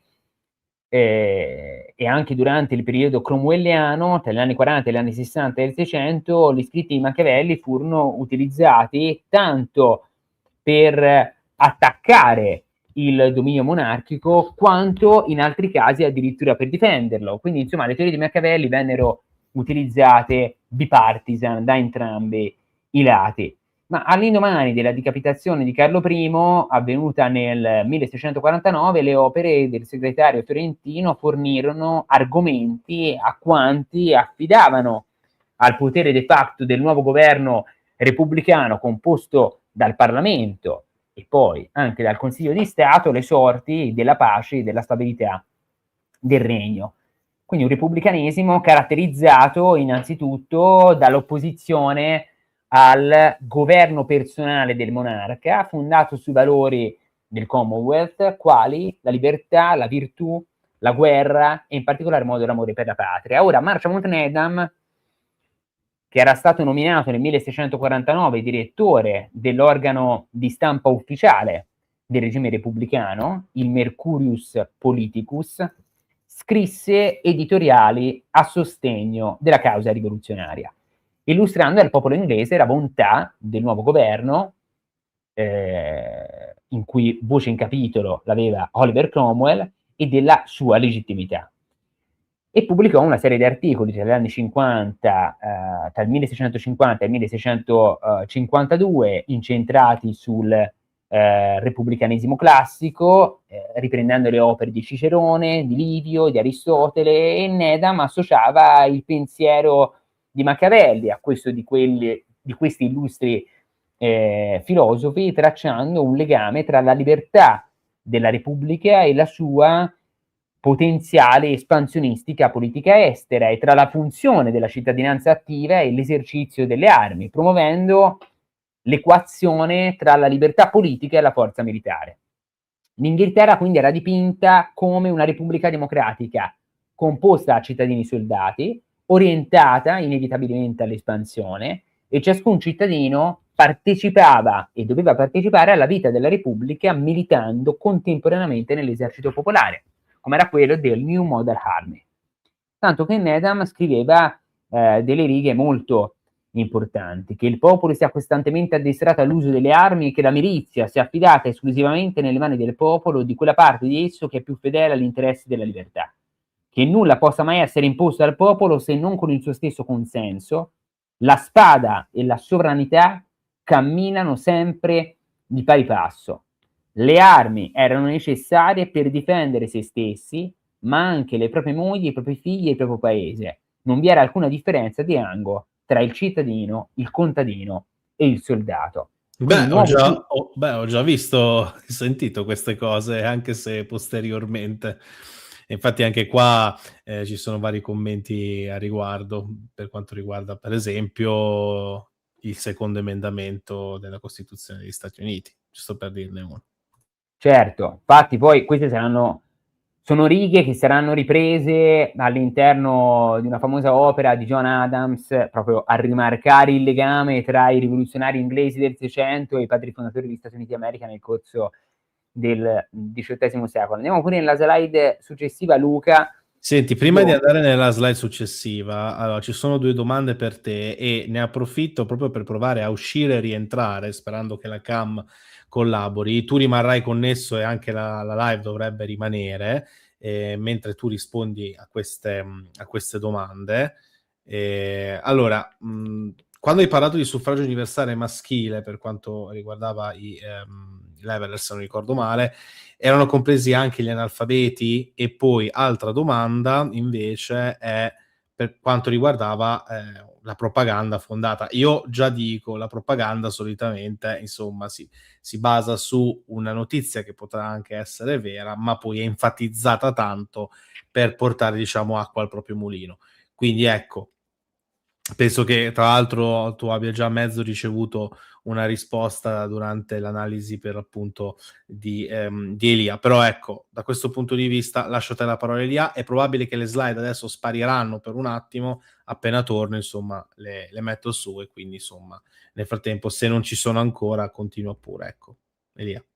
Va bene, grazie mille Luca. Grazie a Sì, te. le risposte sono molto immediate e molto veloci, ovvero il suffragio universale maschile proposto dai livellatori e di fatto anche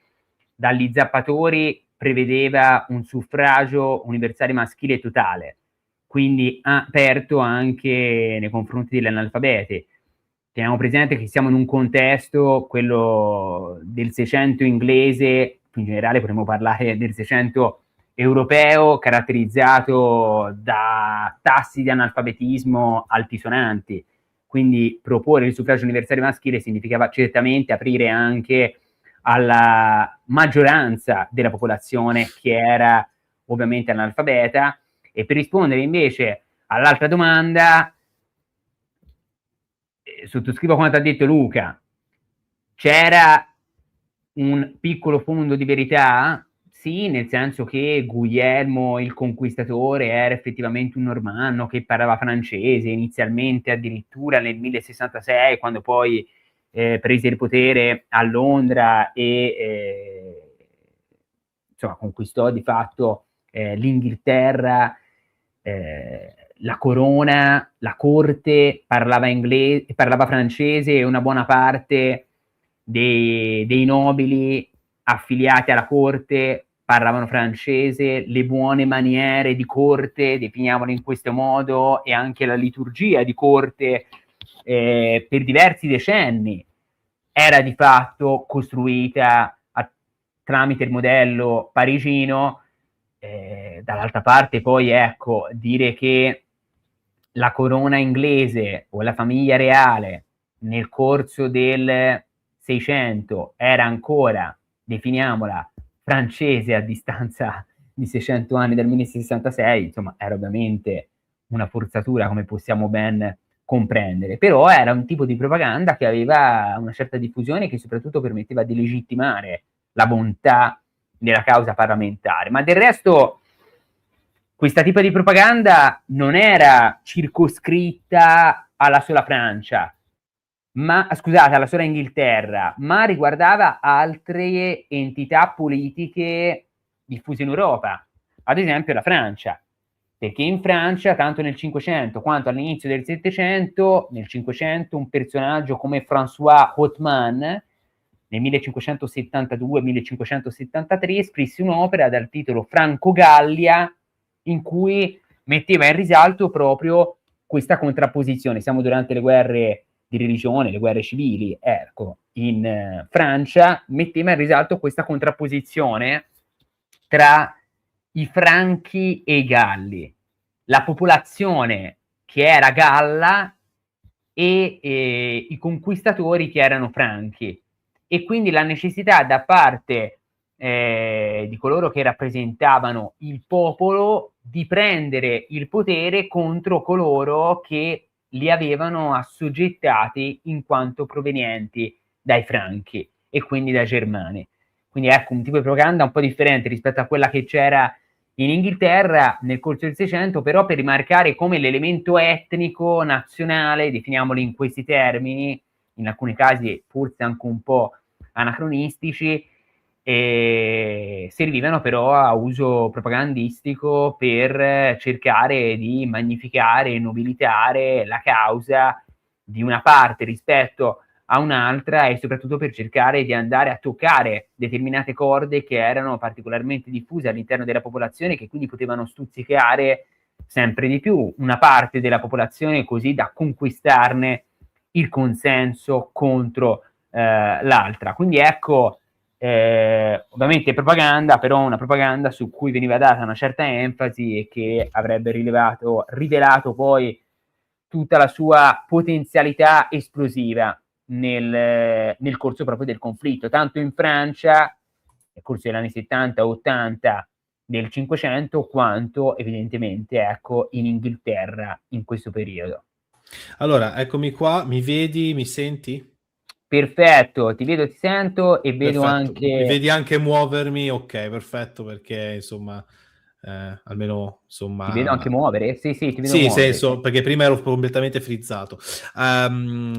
Dato che insomma ho chiesto anche un po' alla community se appunto mi vedevano, alcuni mi dicono sì, altri no, insomma, forse c'è un po' di delay. C'è un'altra domanda che ci viene da Nicola e ti chiede, mi sta dicendo che l'origine recondita della gun culture in USA siamo stati noi italiani, Machiavelli e il suo cittadino soldato sul modello dell'antica Roma?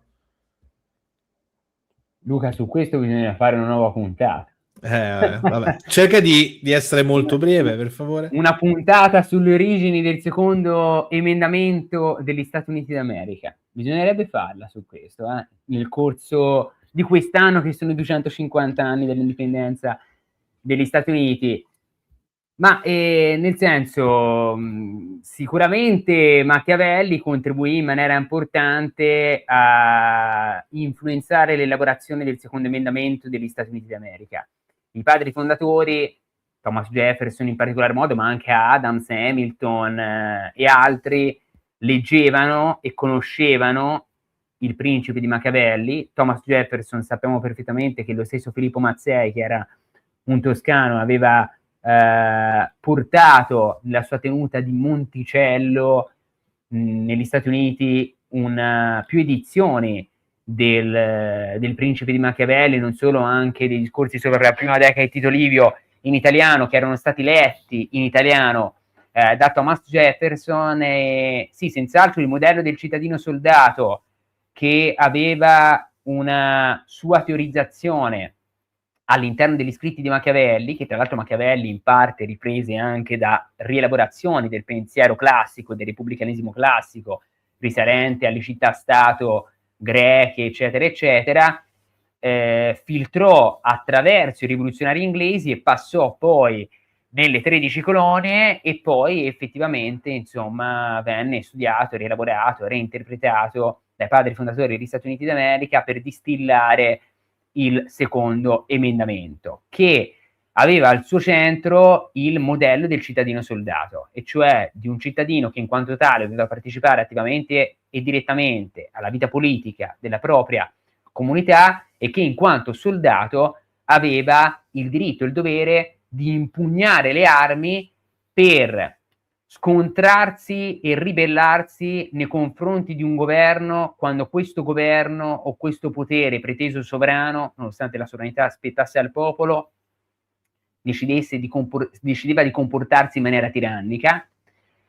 per difendere la propria proprietà, la proprietà privata, la casa, i beni, la famiglia, ma anche avere una milizia armata, costantemente armata, un popolo in armi, una nazione in armi, in grado di difendere la patria e la nazione, ma anche in grado di espandere i confini nazionali. Il modello del cittadino soldato, che era strettamente connesso all'idea di grande repubblica che avevano in mente i padri fondatori degli Stati Uniti d'America, e in particolar modo con l'idea di grande repubblica agraria che aveva in mente soprattutto Thomas Jefferson, il quale effettivamente insomma puntò molto sul secondo emendamento e sul fatto che questa nazione in armi doveva espandersi verso ovest negli immensi spazi nordamericani, sottomettendo le popolazioni native, che erano considerate in termini colonialisti e sprezzantemente razzisti come inferiori, e che dovevano portare quindi i cittadini degli Stati Uniti d'America a dominare l'immensa massa continentale settentrionale, all'insegna però della protezione dei 10 emendamenti del Bill of Rights e della dichiarazione dei diritti. Ma di questo di fatto ne abbiamo parlato anche con gli interventi sulla rivoluzione americana, soprattutto sulla seconda, ispirati a James Madison, e che erano i diritti sacrosanti degli individui e dei cittadini statunitense, da cui rientrava il secondo emendamento che era stato distillato riprendendo tanto Machiavelli quanto i rivoluzionari inglesi. Bene, magari sì, organizzeremo una puntata nel merito, così ti sfoghi per bene. No, vabbè, a parte gli scherzi, Anche andiamo perché è un oltre. argomento di ricerca su cui sto lavorando in parte Allora ancora, tanto perché meglio, allora tanto avevo meglio. fatto, insomma, 2 conferenze, una a Boston e una a Parigi lo scorso anno, e di cui si parlava di questi argomenti. Comunque, ritornando sulla rivoluzione inglese e sul ruolo giocato dal Oliver Cromwell, che nel frattempo abbiamo trattato in maniera tangenziale, ma che è l'assoluto protagonista della rivoluzione inglese, soprattutto perché insieme ai suoi collaboratori, Fairfax e non solo, è colui che riuscì effettivamente a creare, a costituire questo New Model Army, questo nuovo esercito permanente nazionale che doveva avere delle caratteristiche specifiche, e queste caratteristiche erano direttamente connesse tanto ai Roundheads, e cioè alle teste rotonde che rappresentavano i soldati puritani che facevano parte di questo esercito, gli Ironsides, i fianchi di ferro, la cavalleria pesante orchestrata, coordinata da Oliver Cromwell, e che rappresentava di fatto l'arma più letale a disposizione dell'esercito cromwelliano, e soprattutto i custodi della fede e i soldati di Dio. Come venivano nominati coloro che facevano parte dell'esercito? Cromwell, che nei primi mesi del lungo Parlamento si espresse apertamente sulla necessità di una riforma radicale della Chiesa, e che fu il primo a chiedere l'abolizione totale dei vescovi, fu anche una figura di spicco nella campagna per costringere il re a convocare sessioni annuali del Parlamento, e chiese che il controllo della difesa nazionale fosse trasferito dal re agli ufficiali nominati direttamente dal Parlamento. E poi divenne capitano nel 1642, colonnello nel 1643, capo della cavalleria del secondo esercito regionale più importante entro la fine del 1643, e poi soprattutto tenente generale del New Model Army dal 1645 al 1649. Una salita nella verticale del potere militare pirotecnica, vertiginosa, straordinaria, che portò, ecco, Oliver Cromwell ad affermarsi come il protagonista più importante della rivoluzione inglese, soprattutto perché pianificò, come abbiamo detto, sul piano tattico la campagna militare nel tentativo di disintegrare le forze realiste, e se Cromwell non fu un brillante stratega, fu sicuramente uno straordinario tattico, ma successivamente si trasformò anche in un importante stratega, cioè in colui che ebbe una visione strategica di che cosa doveva essere l'Inghilterra, di che tipo di animale geopolitico doveva essere l'Inghilterra. La qualità più importante di Cromwell era quella di possedere una sensazionale capacità di infondere fiducia nei suoi uomini, di condividere con loro la sua assoluta convinzione che Dio fosse con loro e li volesse condurre alla vittoria. E si assicurò con spietatezza e grande tenacia che i suoi soldati fossero i meglio pagati e i meglio nutriti rispetto agli altri contingenti militari, anche a costo di requisizioni, di rifornimenti a volte controverse. E lottò in maniera molto importante per mantenere l'unità dell'esercito di fronte sia ai tentativi del Parlamento di scioglierlo prima che si raggiungesse un accordo politico con il re sconfitto, sia ai tentativi radicali di abolire la monarchia e di istituire una Costituzione che promuovesse una profonda redistribuzione della ricchezza e del potere sociale ed economico. Insomma, Cromwell si assunse il compito di reprimere tutta una serie di ribellioni nel Galles meridionale, di sconfiggere la forza di invasione scozzese a Preston, di pacificare lo Yorkshire, e nell'estate del 1649 rimarcò sempre di più la propria centralità. Nato il Commonwealth il 19 maggio 1649, Commonwealth, la Repubblica d'Inghilterra, Irlanda e Scozia, che sarebbe durata fino al 1660, si ebbe l'abolizione della monarchia e della Camera Alta, la Camera dei Lord, con la costituzione di un Parlamento monocamerale costituito da 200 membri che deteneva il potere legislativo e un Consiglio di Stato costituito da 41 membri che deteneva il potere esecutivo. Andiamo pure nella slide successiva, perché il 3 settembre del 1650 abbiamo la battaglia di Dunbar, in cui le truppe parlamentari inglesi, guidate dal Lord protettore Oliver Cromwell, sconfiggono l'esercito covenante scozzese di David Leslie, e con la battaglia di Worcester, il 3 settembre del 1651, i realisti, sostenitori di Carlo, del futuro Carlo II, il figlio di Carlo I, che nel frattempo si era rifugiato in Scozia e si era fatto nominare re di Scozia e anche re d'Inghilterra, i realisti, insomma, vengono temporaneamente annientati e il giovane sovrano Carlo è costretto all'esilio e si rifugierà in Francia.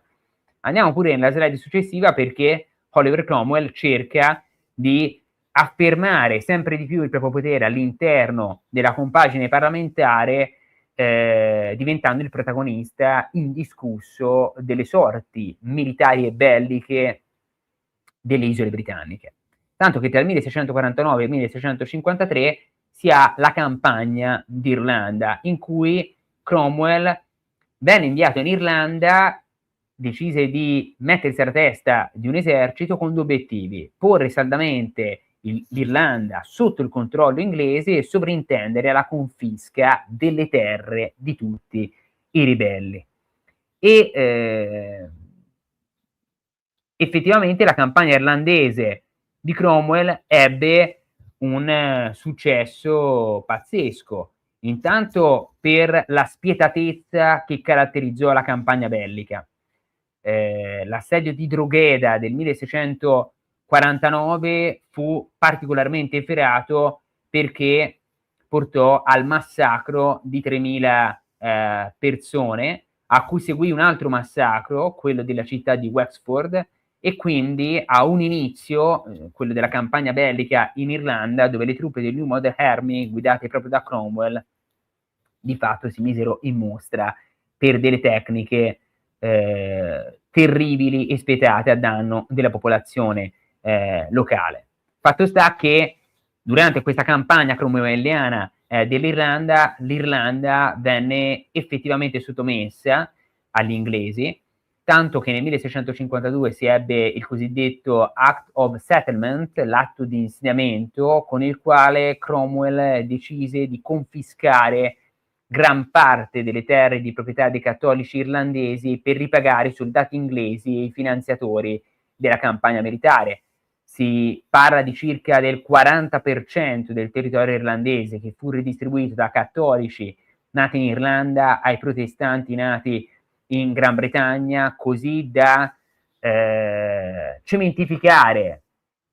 intanto lo stato di vassallaggio e di colonna dell'Irlanda rispetto alla Gran Bretagna, rispetto all'Inghilterra, scusate, ma anche per andare a consolidare il rapporto unilaterale e diretto, personale, tra Cromwell e i suoi soldati, che videro effettivamente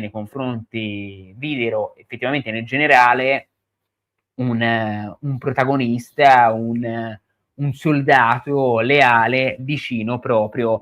alle truppe inglesi. E quindi ecco, la confisca fu molto importante, così come le tecniche di deportazione attuate da Cromwell, ad esempio con i proprietari terrieri e i contadini cattolici irlandesi che furono cacciate dalle terre fertili e confinanti nelle regioni rocciose a ovest del fiume Shannon verso il Connaught, per essere appunto queste terre ridistribuite nei confronti degli inglesi, ma per aprire sempre di più alla colonizzazione inglese dell'Irlanda. E tutto questo, gli assedi, i massacri, la brutale campagna bellica, la confisca dei territori e la loro redistribuzione agli inglesi, portò anche a, insieme alle battaglie, alle epidemie, alle carestie indotte dal conflitto, la popolazione irlandese subì una catastrofe demografica, perché in Irlanda si ebbe un crollo portentoso con stime che indicano addirittura una riduzione dell'80% degli abitanti. Insomma, questo mette in risalto, ecco, la spietatezza di Cromwell per quanto riguardava la campagna irlandese. Andiamo pure nella slide successiva, perché il 20 aprile del 1653 Cromwell riesce a instaurare una dittatura militare personale, assumendo il titolo di Lord Protettore di Inghilterra, Scozia e Irlanda. A questo punto, ecco, Cromwell diventa il signore assoluto dell'Inghilterra e decide di portare avanti un accentramento del potere, che notiamo anche in questa slide con l'immagine di Oliver Cromwell con scritto Costanza, fortezza, la legge e la corona, che di fatto permettono a Oliver Cromwell di assumere un potere personale, Salus Populi, Suprema Lex, la Magna Carta, insomma, e poi soprattutto le tre bandiere di Inghilterra, Scozia e Irlanda che incoronano Oliver Cromwell come signore assoluto. Cromwell decide di portare avanti una politica centralizzatrice molto rilevante, di introdurre e di intensificare la rigida morale puritana. Vi è una parziale tolleranza religiosa verso le sette protestanti, ma una dura repressione contro i cattolici, contro soprattutto le frange estremiste, anche tra i puritani, che è una persecuzione non solo di natura religiosa confessionale, ma anche e soprattutto di natura politica, contro ad esempio i livellatori e gli zappatori, che erano accusati di anarchia dallo stesso Cromwell che decide di portare avanti le riforme del commercio e della marina. Il Navigation Act del 1651, la riforma più importante di Cromwell dal punto di vista commerciale, la quale timbra e certifica come tutte le merci importate per l'Inghilterra e le sue colonie dovevano viaggiare solo su navi battenti bandiera inglese o con equipaggio a maggioranza britannico. Il Navigation Act, l'atto di navigazione 1651, a cui poi seguiranno altri atti di navigazione, rappresenterà un volano fondamentale per l'incremento cantieristico inglese, la costruzione della flotta mercantile inglese, ma anche una implementazione della marina militare che getterà le fondamenta per l'ambiziosa politica di potenza che aveva in mente Oliver Cromwell e più in generale gli apparati strategici di Londra vicini proprio allo stesso Cromwell. Andiamo pure nella slide successiva, perché all'interno dell'Inghilterra ci sono dei cambiamenti molto repentini. Per scongiurare una sommossa popolare, Cromwell, aiutato dai suoi militari, sciolse il Parlamento nell'aprile del 1653, un gesto ben accolto dal popolo che sperava nella convocazione di un organo rappresentativo più democratico. A quel punto venne costituito il nuovo Parlamento, detto di Bourbon, di cui facevano parte 140 membri, e questo Parlamento era detto anche Assemblea dei Nominati o Parlamento dei Santi, e l'obiettivo prioritario era quello di cercare di attuare delle riforme molto importanti. Intanto questo Parlamento non fu un Parlamento eletto dal popolo, ma nominato direttamente dal Consiglio dell'Esercito su suggerimento delle chiese congregazionaliste, e i suoi 140 membri furono selezionati per la loro forte religiosità e la lealtà alla causa repubblicana. L'Assemblea tentò di varare riforme radicali nel sistema giuridico, fiscale e religioso, tuttavia non riuscì nel suo intento, ed effettivamente durò molto poco perché tra il 4 luglio e il 12 dicembre, fino a quando non venne effettivamente sciolto dallo stesso Cromwell. E il 16 dicembre del 1653 si ebbe il cosiddetto Instrument of Government. Il potere è diviso tra il Lord protettore, il Consiglio di Stato e il Parlamento, e nasce il primo Parlamento del protettorato. Ora, lo strumento di governo era un assetto costituzionale redatto dal maggior generale John Lambert nell'autunno del 1653, adottato dal Consiglio degli Ufficiali, quando l'assemblea nominata cedette i suoi poteri a Oliver Cromwell nel dicembre dello stesso anno. L'intenzione originaria di John Lambert era che la vecchia Costituzione, che metteva insieme, anche se non era una Costituzione scritta, re, lord e comuni, venisse sostituita da una in cui al centro vi era appunto il Lord protettore, un consiglio e il Parlamento. E in base ai termini dello strumento di governo, il potere esecutivo sarebbe passato a un Lord protettore eletto in consultazione con un Consiglio di Stato composto da un numero di membri compreso tra 13 e 21. Insomma, lo strumento di governo alla fine si può definire come la prima Costituzione scritta dell'Inghilterra, fu adottato al Consiglio degli Ufficiali nel dicembre del 1653 e Cromwell fu insediato come Lord protettore. E quindi questo è il primo Parlamento del protettorato che si riunì regolarmente a partire soprattutto dal 1654. E sono anni molto importanti in cui il Lord Protettore decide di portare avanti una politica di potenza particolarmente ambiziosa. Viene stipulato un accordo con la Danimarca per il commercio inglese nel Baltico, viene concordato un trattato con il Portogallo per il traffico mercantile inglese con le Indie orientali, cosa che permetterà ai mercanti inglesi di intrufolarsi nel ricco e proficuo traffico delle spezie verso l'Oceano Indiano. Andiamo pure nella slide successiva, ma soprattutto l'ambiziosa politica di potenza di Lord Cromwell, del Lord Protettore Oliver Cromwell, si esplicita attraverso le guerre che vengono combattute. La prima guerra anglo-olandese 1652-1654, nella battaglia di Scheveningen il 10 agosto del 1653 la flotta inglese comandata da Robert Blake uccise l'ammiraglio olandese Martin Tromp. Alla fine di questa prima guerra anglo-olandese, combattuta essenzialmente a causa dell'introduzione del Navigation Act del 1651, la vittoria andò agli inglesi, che ridimensionarono il potere marittimo esorbitante che avevano gli olandesi, e questa prima guerra anglo-olandese, a cui seguiranno altre due guerre anglo-olandesi, getteranno le basi per la futura potenza talassocratica inglese. Andiamo pure nella slide successiva, perché tra il 1655 e il 1660 verrà combattuta anche una guerra contro la Spagna, dove gli inglesi decidono e riescono soprattutto a estendere i loro domini nell'area caraibica, nel Nuovo Mondo. Essenziale la spedizione militare guidata dall'ammiraglio William Penn e dal generale Robert Venables, con il quale gli inglesi riuscirono a strappare agli spagnoli la Giamaica nel 1655, destinata a diventare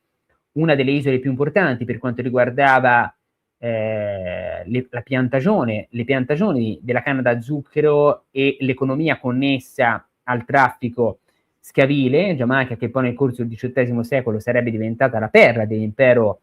britannico in America. Giamaica, andiamo pure alla slide successiva, che è probabilmente l'isola e la terra al centro di questa Repubblica di Oceania a cui pensava James Harrington, il quale riteneva l'isola come il luogo adatto in cui costituire un modello politico-sociale alternativo che avrebbe potuto influenzare anche la stessa Inghilterra, quale fulgido archetipo di un modello in grado di proiettarsi a livello planetario, influenzando non solo il sistema politico all'interno dell'Inghilterra, ma anche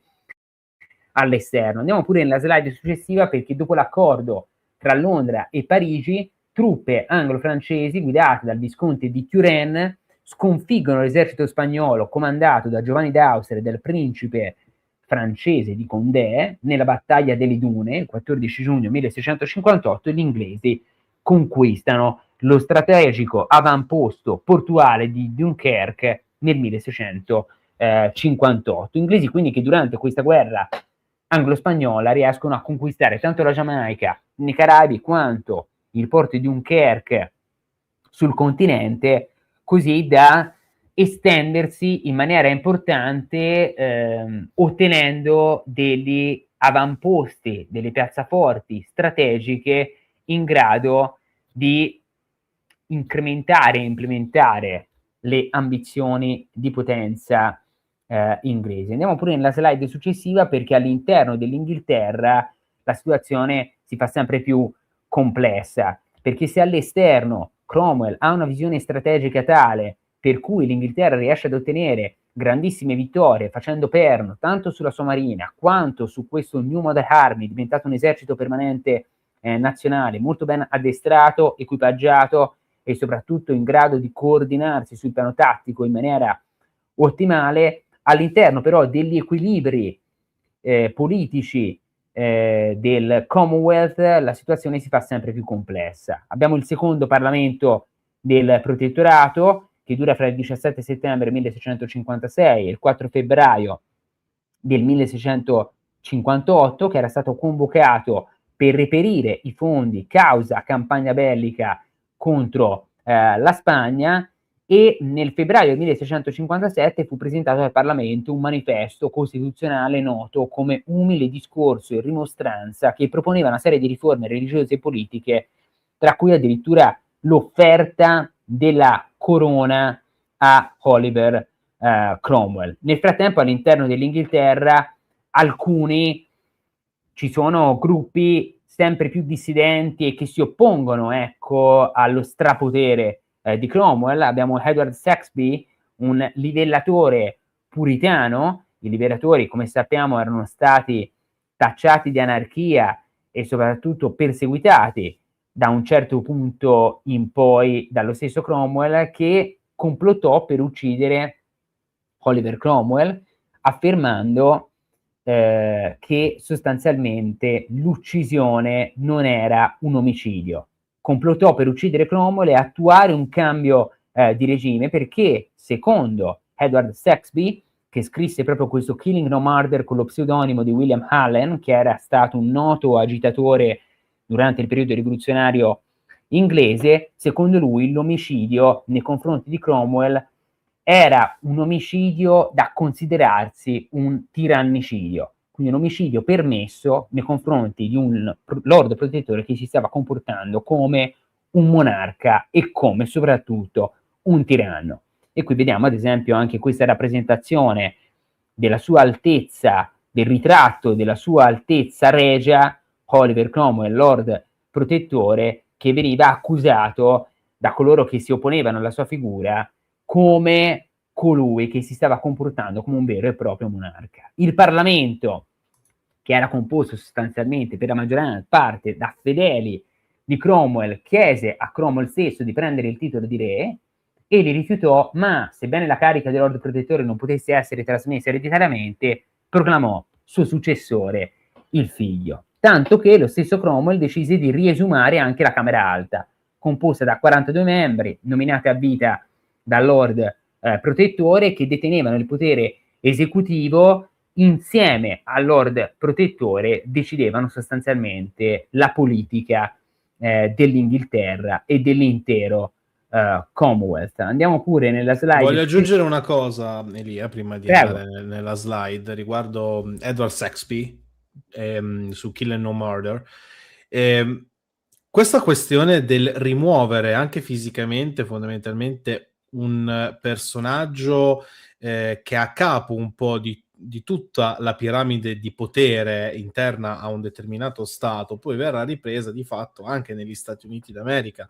non solo per la rimozione del, diciamo, re d'Inghilterra e quindi l'indipendenza fondamentalmente delle attrici colonie originarie dal re e dalla madrepatria, quanto pure all'interno della stessa Costituzione americana, quando effettivamente un presidente che non è effettivamente, diciamo, non ha quel piglio di protezione verso i suoi cittadini e anche non riesce a rispettare quel diritto alla felicità, ecco, dei propri cittadini, può essere effettivamente rimosso. Quindi non so se sei d'accordo con me. Che viene proprio da qui. Perfettamente.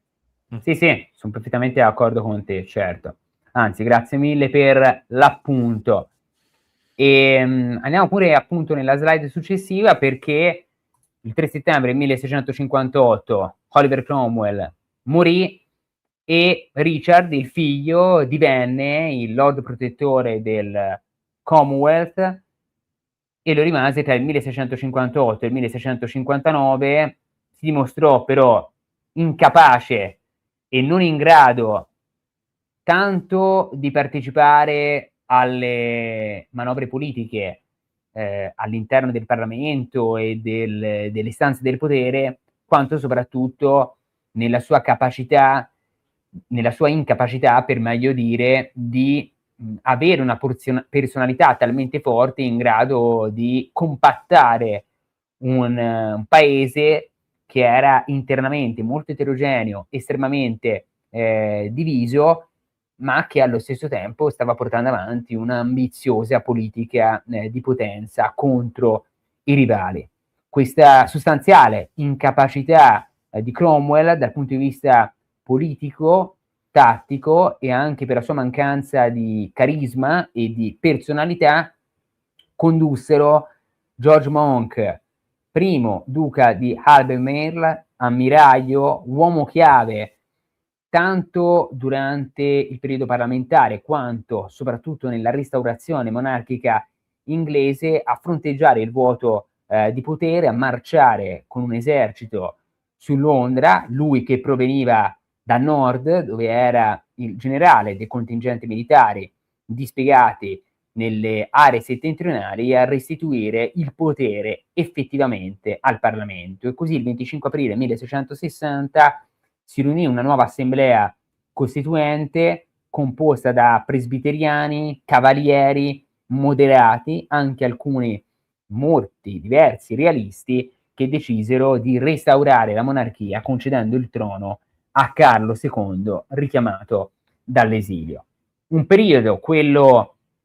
dell'esperienza rivoluzionaria inglese e anche del Commonwealth capeggiato da Oliver Cromwell, a trovare di fatto la sua espressione all'interno del Paradiso perduto di John Milton, che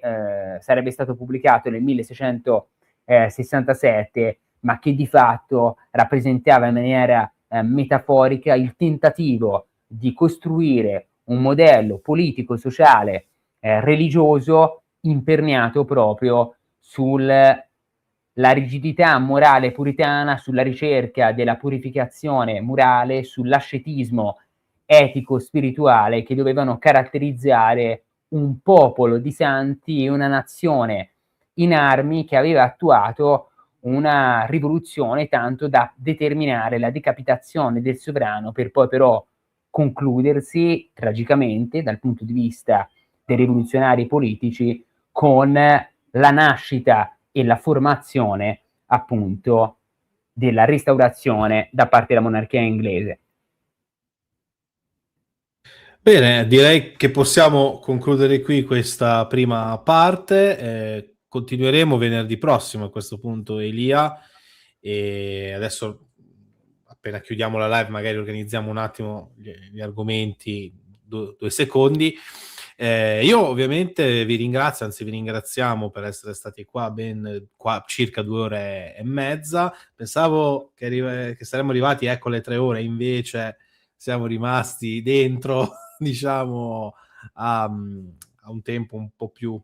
limitato, si fa per dire, comunque no, è giusto specialmente per dovizie insomma di particolari e di analisi, ecco, prendersi il proprio tempo. Detto questo, allora, io ringrazio te Elia per essere stato qui e ci rivediamo a questo punto la prossima settimana, venerdì prossimo. Sapete già fondamentalmente di cosa andremo a parlare, cioè cosa succede poi dal 1660 fondamentalmente fino al 1688 e 89, financo insomma magari ad arrivare ai primi del 700, ma ne dubito, insomma, cercheremo magari di arrivare fino almeno alla regina Anna Stuart. Ecco, lo scoprirete ovviamente venerdì prossimo insieme a me e Elia Morelli. A questo punto io di nuovo vi ringrazio, andate a cena perché l'ora si è fatta tarda e mettete like, iscrivetevi, condividete, le solite cose che gli youtuber seri effettivamente dicono e fanno, e quindi ovviamente non lo faccio io, però se avete tempo fatelo. Detto questo, ci vediamo a una prossima live, ancora qui su Paresia. Ciao a tutti, ciao Elia, grazie. Ciao Luca, grazie, ciao a tutti, alla prossima.